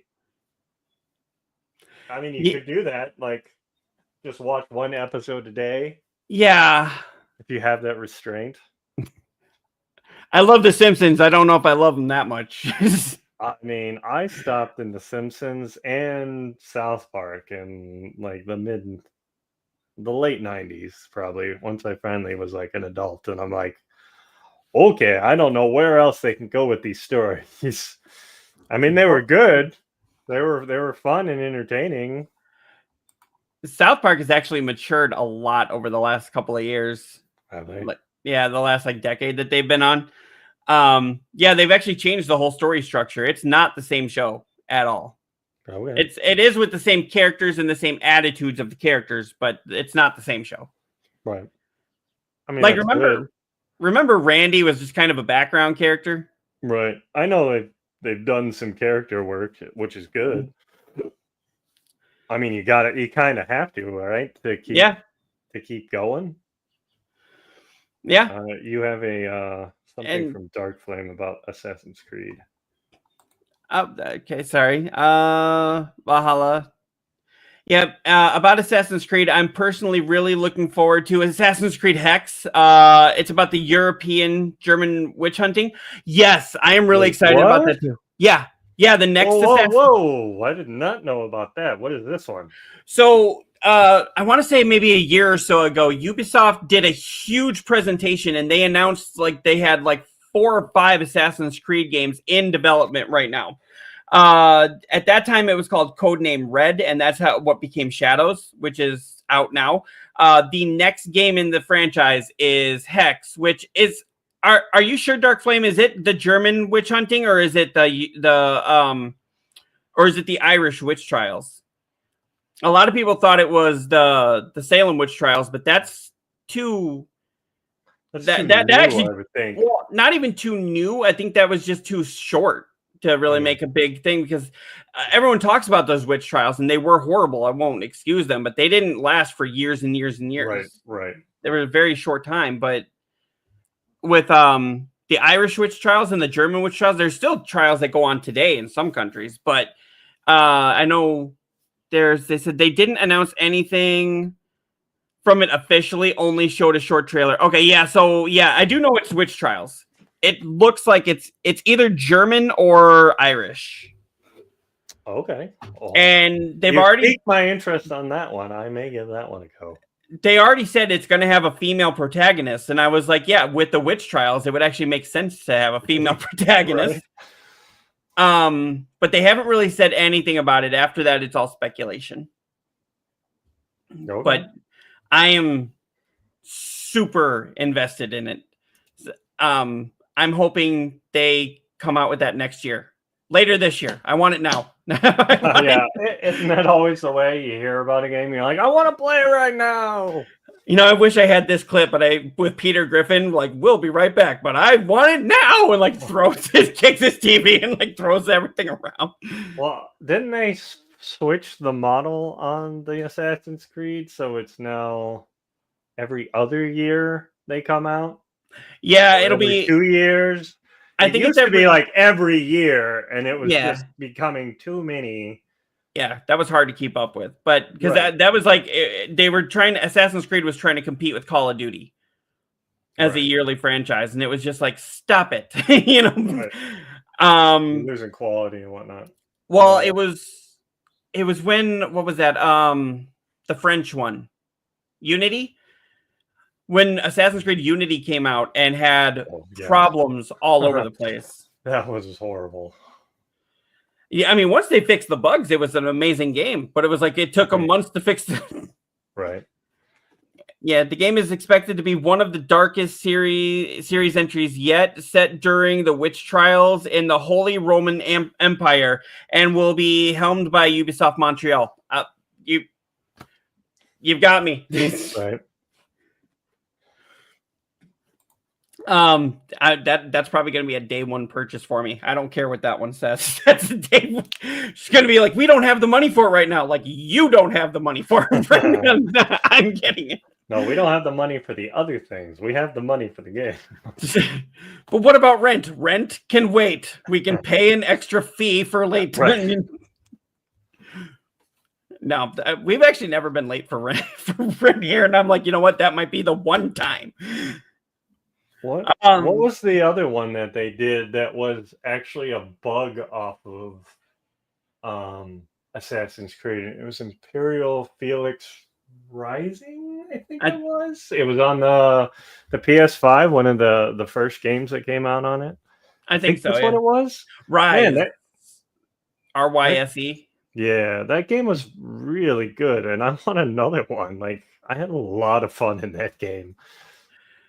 You know, if you were talking about games that we'd like to come back from that one or get a sequel, I'd really like to see Heavenly Sword. I know they're owned by Xbox now, but there was a PlayStation 3 exclusive called Heavenly Sword that was a launch title, and it was awesome. It was awesome. I really loved it. I was like, oh, you got a badass female Kratos kind of character going on here. Right. And then it was like, oh, we're never going to make another game. Fuck. You know, and you ended it on a cliffhanger. How can you do this? Yeah, that's the worst. You're not My Name is Earl, which is another TV show that ended on a cliffhanger. And it was like, oh. Yeah, I mean, that was like right in that era where they were having a lot of strikes, the writer strikes and whatnot. Because I remember that, and Reaper, Heroes was affected by that, where they had to cut. That's where we kind of started that, like the episode or the seasons weren't, 24 episodes like they used to be. They cut them down to the 12, and that then became like the standard now. Well, yeah, because then they do a mid-season replacement. You can introduce 2 shows in one season before you have to take a summer break. Right. They can get more money that way, honestly. But yep, so Dark Flame came back and said, I think that is one of the AC games that I will buy the big edition for. Yeah, me too. Yeah. I mean, I guess it depends on like what the statue is or whatever, what it looks like. But another game that I might buy the big edition for, which I am really excited about, and it's our last story here, was Silent Hill F. I have been playing the Silent Hill 2 remake recently. Absolutely loving it. I was actually asking on my stream last night, I was like, why do I play games like this when they stress me out? But it's actually, I've had heart problems in the past, and my cardiologists have actually said playing horror games and video games in general gets your heart pumping, and that's actually good for your health. And I was, I actually was I like, have that in writing, please. Yeah, I asked him, I was like, I didn't have my phone with me at the time because I'd left it with Rachel, and I was like, can I get you on camera saying that, please? But yeah, so Sakuri says that Japanese developers should avoid trying to appeal to a Western taste. I am actually in very much agreement with this because I think games in general, maybe it's because we're getting desensitized because we've seen so much, but I think games in general are lacking what kind of made them special back in the PS2, PS3 days. I mean, when they were pushing that envelope, they pushed it. You know, they were going to push it as far as they can go. Now, a lot of these games seem to want to play it close to the chest. And I get it. These things take years to develop, millions of dollars. Right. Yeah, lots of manpower. You want to make sure you get a return on your investment. At the same time, it's like, but that to me can, not always, but can hinder, what do you call that? Like hinder creativity. Right. You know, you want to take this left turn, and the studio's like, oh, no. You got to make sure you play it straight and then take this left turn. It's like, no, let them develop, you know, let them tell their story. If the MPA or ESRB has a problem with it, then fix it, you know? Right. But yeah, so one big thing that a lot of people were saying is the new Silent Hill is not actually taking place in an American town called Silent Hill. It's actually taking place in Japan, and many people are wondering why they're calling it Silent Hill when the game doesn't take place in Silent Hill. It looks like the newer game is going to take place in Japan. It's not feudal Japan, but they're taking place in Japan. They're going with a bunch of the lore from Japan. And Japan actually looks at a lot of things differently than we do. Like they see, I know we're on YouTube, so I'll say they see self-unaliving as not heroic thing to do, but they look at it as if you die in battle, you are automatically ascended to the heavens because you fought in battle. If you unalive yourself, you lost the battle with your mind, and it's seen as an honorable death because you fought so hard. Right. I mean, different cultures have different things, and if that's what they're developing, then that's what should be in it, right? Like, and they're saying this is going to have some SA themes in it. They're saying that this is going to have some self-harm themes in it, and I'm like, you know what? That's actually really scary. And if you can bring attention to these kinds of subjects, while keeping it in an entertaining story, honestly, I think making it entertaining reaches more people. And your story, your message of, you know, love yourself or help people that need help can reach more people if you tell it in an entertaining way. Right. Otherwise, you just sound like you're lecturing and preaching, and that gets boring. You know, and people tune out. Right. Like I said, I didn't even know that there was going to be a new Silent Hill till I watched the preview for it. And I was like, oh shit, this actually looks pretty good. Like, I don't care where it's set. Like, I'm sure it will somehow fit in the mythos or whatever. Maybe it started there. I don't know the timeline, obviously, but I mean, they're not just going to put it out there. Oh, let's just pick a random place. All right, that's where we're going to put it. Yeah. Like, so there's got to be a reasoning behind it, I would think. There should be. I mean, they've announced a long time ago that this game was in development. Now they're going like the Resident Evil, where we're just going to go every which way and somehow try and tie everything together. Yeah. I mean, I like Resident Evil, but it seems like they just throw a dart at a map and say, okay, that's where it takes place. Yeah, I mean, it started going bad when, was it Code Veronica on the Dreamcast? Like, the story was like, what? I have no idea what's going on anymore. But yeah, as part of this article here from Nintendo Life, it says that there was a need for Japanese developers to focus on creating games with a domestic appeal rather than trying to cater to Western taste, which we are the Western world in the United States. It said when asked about how Japan can keep up with the booming gaming markets in regions such as China, Sakuri simply stated, "It's not really my own idea, but as an industry, I think Japanese people should keep pushing the things that Japanese people like." And I kind of agree with him on that, because I mean, then on top of that, when it does come here to the Western side, we could then know more about the Japanese culture. Well, it's like Ghost or Shishumi or whatever, the first one. Yeah. I mean, everybody loved that one, and then they announced the second one, and they flipped their shit. Yeah. Like, but again, I think it was that woke bullshit. Of, oh, it's a female protagonist. Okay, a female can be a samurai too.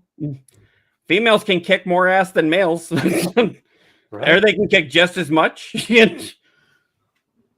A lot of times more. I don't know why we have to have such a problem like that. That's just people wanting to bitch. There's no big war happening, so we have to create one in our heads. You know? Pretty much. Keyboard warriors.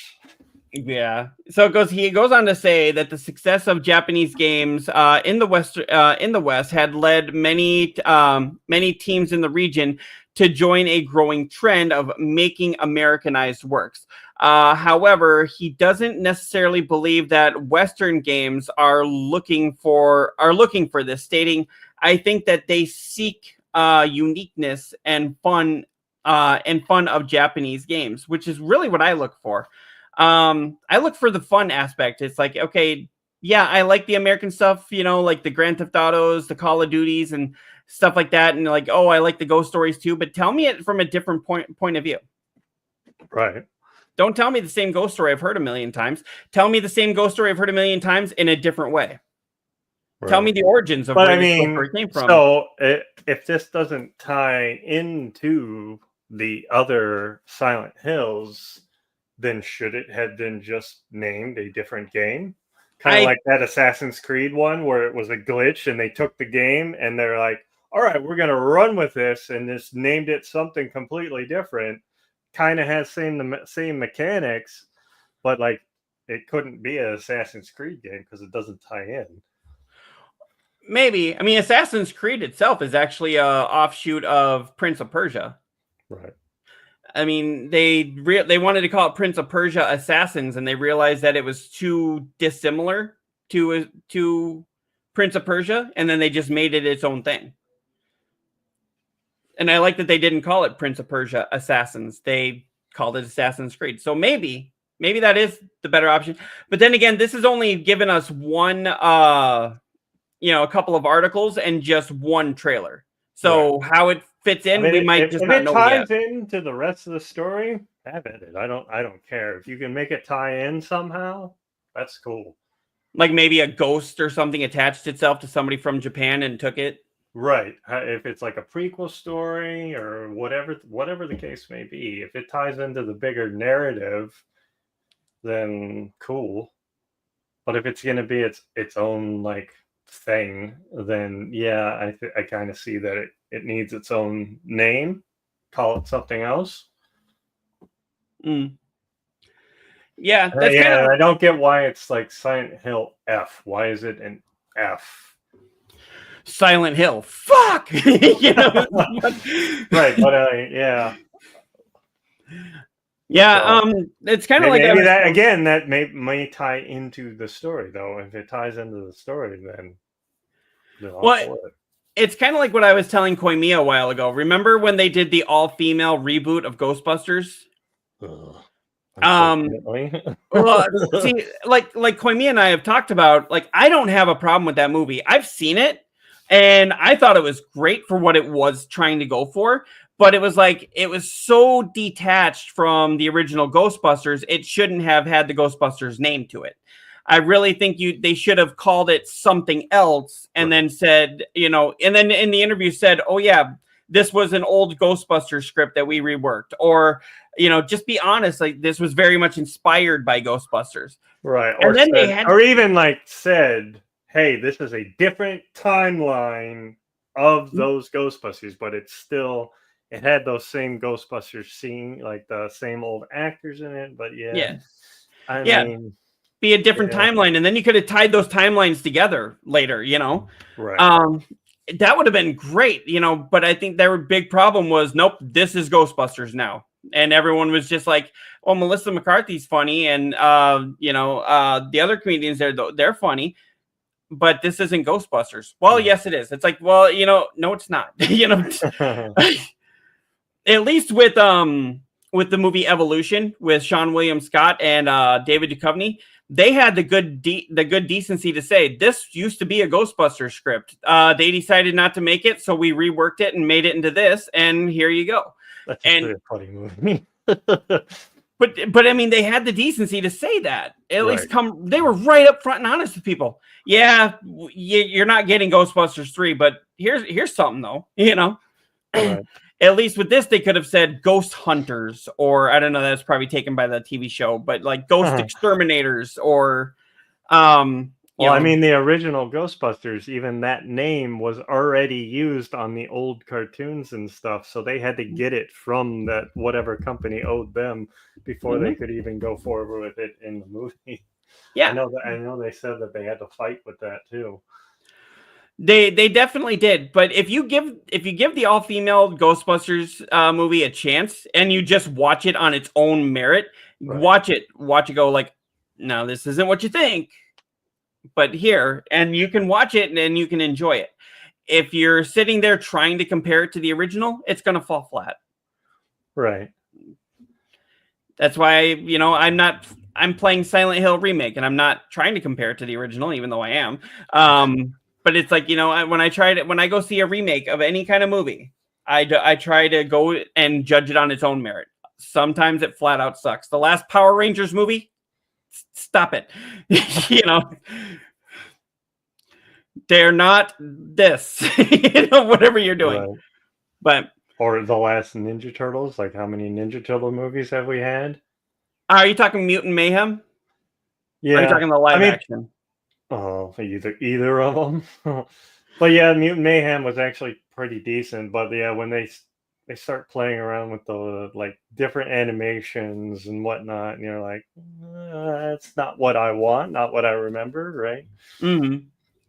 I enjoyed Mutant Mayhem. The last one that was done by Seth Rogen. Yeah, that one was actually pretty decent. But some of those other ones, like, no, you're too kidsy, and the animation was weird. Well, I like with Mutant Mayhem, Seth Rogen said there was going to be a sequel, but he said it might not come out as fast as you want it to because he's not going to push his animators to do hundreds of hours of overtime. Yeah, I remember saying there was going to be a sequel, but I don't think they announced anything or whatnot. So, and we need the next Spider-Man Into the Spider-Verse movie to come out, but I know that animation probably is such a pain in the ass, Right. It's like 100. That got pushed back too, didn't it? Yeah, it was actually only supposed to be out 6 months after the last one, and turned out that was because the people in charge of it had all intentions of making their animators work 200 hours. Yeah, no. And yes, and they said it was a very toxic environment, and apparently they've pulled the directors out of there, and Sony has taken over, and they're actually hiring people and giving people days off, and they've said. I don't know about that. Like, you got to keep the same directors if you want to get that same pacing and story and whatnot. But give them more money, right? Sony, give them more animators, give them all that. I don't think it's really the directors that it's the fault. I think it's more of the top brass, probably the producers. Yeah, they're trying to now save face and go, oh. At least that's how I would view it. Yeah. So, but yeah, from what I understand, they're the guy that did the voice of Miles Morales in the Spider-Verse movies has actually said the movie was supposed to be out 6 months after the second movie. And he said, I haven't actually gone in and recorded any of my lines yet. Yeah. So I'm so they've really. That was a while ago, too. I haven't heard anything else about it. Yeah. So I'm so they really, maybe everybody there was about ready to snap and they just took the whole team out to Disney World. There's something. Right. So. Actually, I haven't seen the second one. I want to be able to watch them all. Back to back. Not have to wait years before they come out. So yeah, understandable. That's why I haven't played Lost Tapes yet, because I want to play both games right back to back. So, but yeah, was there anything else? Anybody in the comments? Brian, was there anything else you wanted to say here? I don't think I've seen anything else. Those are the main stories I've seen. Yep. And I am actually talking to a licensed, or I should say, a woman that has a master's in psychology, who has actually used video games as a way to help children who are abused, and she has agreed to come onto the show. We just need to pin down a time. Dark Flame has something. All right. So Dark Flame says maybe I can ask you guys something. Yeah, sure. Go ahead. Oh, you just asked it. There you go. Yep. I used to do that in school. Be like, "Hey, can I ask a question?" They'd be like, "Well, that was your question. Move on." God damn it! Yeah. I learned. Funny then. It's not funny now. I learned to just ask. No, I mean, I still do that when I'm in like retail. Like, hey, can I ask you a question?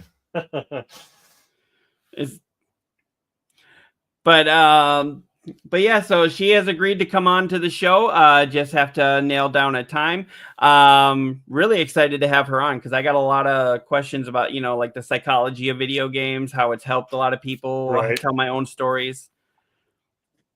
Okay. All right, so they say here on Mondays I always play horror games. I've already played Little Nightmares and currently playing Amnesia games. Mostly gonna start with Rebirth. Okay. You should definitely play. Are you asking for like games to play? Horror games. What happened to your chair there, dude? Who's mine? You were like playing with the chair and then like pushed I'm up. standing now. I've got a sit-stand desk. Oh, okay. I need to get that going. And I have no idea what to play next. I also played through Poppy Playtime. I haven't heard of Poppy Playtime. Know what that one is. So if you're looking for a good horror game to play on Mondays, there is still Little Nightmares 2. There's Limbo. Limbo's good. There's this is kind of like going with the indie stuff. There's Inside. Yep. Another good one. And says here, yeah, I do hate those in your face jump scares like Five Nights at Freddy's, but like a hard sound or whatever is fine. So yeah, like Until Dawn, that whole anthology is pretty good. So Until Dawn, I mean, it does have the jump scares, but some jump scares, but it's more environmental, like tension building. Right. So I don't want to say it doesn't have any because it does have some, but yeah, Until Dawn, or they get any of the Dark Pictures anthology games. Any of those ones are really good. All of them. What is there? Man of Medan, Little Hope, House of Ashes, The Devil in Me. The Devil in Me was a little off-putting for me. I don't know how you felt about that, Neodeath, because The Devil in Me for me was actually just almost a little too realistic. Like somebody could actually do that. I don't know it didn't have that one. That's the one based off of H.H. Holmes. Oh, I did not know there was one like that. Okay, play that one. I may own it. Because I buy games and don't play them. I know the same developer did the casting of Frank Stone, which was in the same universe as Dead by Daylight. But it's actually more of a story-based game and not a multiplayer. I would recommend Silent Hill remake, Silent Hill 2 remake. If you have a PlayStation 5, there is a free Silent Hill game called The Short Message, which is pretty good. I would say Visage would maybe be a good one. Or you can go the space ones like Dead Space, right? Dead Space is really action-y compared. Well, I guess the first one was more horror. Or what's the spiritual successor that just came out? Something Effect, I think. Oh man, it's the same. Oh, the Callisto Protocol. Yeah, that's it. Yep. Says it's for stream too, and Limbo I've played on Switch and went through quite quick. I mean, it's a good kind of game. Well, yeah. Yeah, and then if you're looking for games coming out, I would say Reanimal is one you want to keep an eye on, and Little Nightmares 3 would be a good one to keep an eye on. Says, yeah, I was thinking about the Silent Hill games or Resident Evil. Personally, I'm more of a Silent Hill fan. See, I'm the other way. I'm Resident Evil. He's more of a Resident Evil. So, I mean, you're going to kind of get opposite advice from us. If you're going to do the Resident Evils, do the first 2 at least. Those are the best ones. And if you want, you can continue down the series. But like I said, the story just gets so awkward and weird and doesn't tie together all the time. I had a friend buy me Resident Evil 2, the remake, and it was actually a lot of fun. Like, it was nostalgically new is how I would say that. It was like, had enough that like I could be like, oh my God, I remember that. But enough new that it would justify the price tag, you know? Right. So. Yeah, Little Nightmares 2, if you haven't played that one. Alone in the Dark, right? I haven't played the new one, but yes. I haven't either. I own it. I'm just scrolling through my games. System Shock, that's another good one. Like horror. What else? What about, I've heard good things about a game called Madison. There's also the Mortuary's Assistant that I've heard amazing things about. Which one's the Mortuary's Assistant? I might have played that one. Is that one like a Stardew Valley type game? Kinda, yeah. Kinda. Maybe I did play that one. There was one, if you can handle a few glitches in the game, there was one that I played during spooky season called Remothered. There's 2 games about that. There's Remothered, the first one, and then there's a second one. I preferred the first one. That's got an amazing psychological story to it. God, I'm trying to think of other ones. So there was Remothered Tortured Fathers, and then there was like Remothered Porcelain Souls or something like that. He says Mortuary is too much. I tried also with a game called Welcome to the Game. There's also one I think called Sad Sally Face. That's on Xbox. That I've heard good things about. I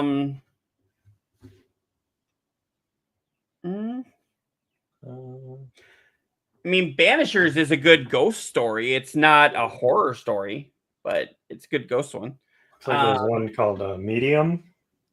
Yep, I've played Medium. Medium is a great one. That's done by Blooper Team, which just did the recent Silent Hill 2 remake. Also check out Blair Witch. I know it sounds weird because it's based off of the movie, but the Blair Witch game is great.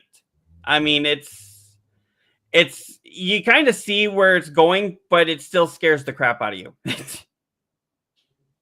Nice. All right. Was there anything else? Dark Flame or Neodeath? Either one of you got anything else? Sorry, I'm still looking up other games to suggest. Anything else? No, because that's a good one. I mean, what games would we recommend playing? Those are the ones I would recommend. So definitely take a look at those. Definitely a lot to look into. So, all right. Dark Flame, you said Mortuary is too much. Is that too much because too much like psychological or? Nope, not for now. Thank you for the tips on the games. Yeah, no problem. Which one's Mortuary? I'm sorry? Which one's Mortuary? Mortuary's Assistant. Okay. Here, let me pull this up for you real quick. So that was the Mortuary's Assistant. Give a brief synopsis of the game here. So Mortuary's Assistant, it was developed by Darkstone Digital, published by Dread XP. Set in 1998 in a small town in Connecticut, players control a newly hired assistant in a haunted mortuary. So in 1998, Rebecca Owens arrives at the local Riverfields mortuary in Connecticut in order to start her new job as the assistant to her old teacher and owner of the mortuary, Raymond Delver. However, during her review, Rebecca experiences some strange phenomena, and Raymond decides to send her home early. Later that night, Raymond calls Rebecca back for an emergency night shift, but when she arrives, Raymond locks her in the mortuary and informs her that the demon is attempting to possess her. The only way to stop it is to find the cadaver the demon is hiding in. Use a special ritual to bind the demon to the cadaver, and then burn it in the mortuary's incinerator. And then it goes on here more about the game itself. I might have played it like a little bit of it, but I don't think I got very far, and I was like, nah, not for me. Was that just too scary, or did you? Just didn't like the play style of it. Okay. If it's the game I'm thinking of, I think I did a demo of it before I bought it. I was like, no, I don't like the way it's too like kind of clunky still. Okay. But he did respond. All right. Okay, yep, and they said, yep, me and my ADHD, I get too involved in what is going on and such, and then those sudden things happening, I can't handle it. Okay, understandable. Right. So, I mean, we all get kind of in there. I mean, those jump scares can get you, right? You're like into the game, and then you're like, crap, you got me. I've had it where I've been playing a horror game, and my wife has actually walked up and like just put her hand on me to get my attention. Yeah. And I'm not kidding. It did. There's actually video of it somewhere, but I was sitting here, I was like, I think it was actually one of those Dark Pictures anthology games. And it was building the tension, and I was like, and I saw her hand go like that, and I was like, yeah, those candid moments where you get and they get you. Mm-hmm. And I'm just sitting there like, you're gonna give me a heart attack. Like the whole thing with my cardiac issue was I never had a heart attack or anything, but it was that the blood wasn't pumped, like the vein, the artery wasn't pumping enough blood to the body. And I was like, they call it the ejection fraction, and I was like, I don't think I have an ejection fraction issue anymore. You just cured that. Excellent. Yep. It says exactly. I can't handle jump scares. It happened once, and I just started to cry because it scared me so much. I mean, they did their job, right? It's good writing or whatever, like we were talking about earlier. If they get you by that, like, if you remember it, and it can cause you to have right. an emotional issue. They did their job right. They did their job a little too well. It sounds like the game did its job, yeah. But all right, yep. If you don't have anything else, we'll go ahead and end it here. We will hopefully have Koimiya X back on next week. It sounds like Neodeath is going to be a permanent host, so we're excited. You're going to get a lot more than what you were getting in the past here. I don't know if that's a good thing or a bad thing, but you got us. It's a thing, and you will deal with it. All right. Well, we'll talk to everybody next time. Have a good one, everyone. Good night, everybody.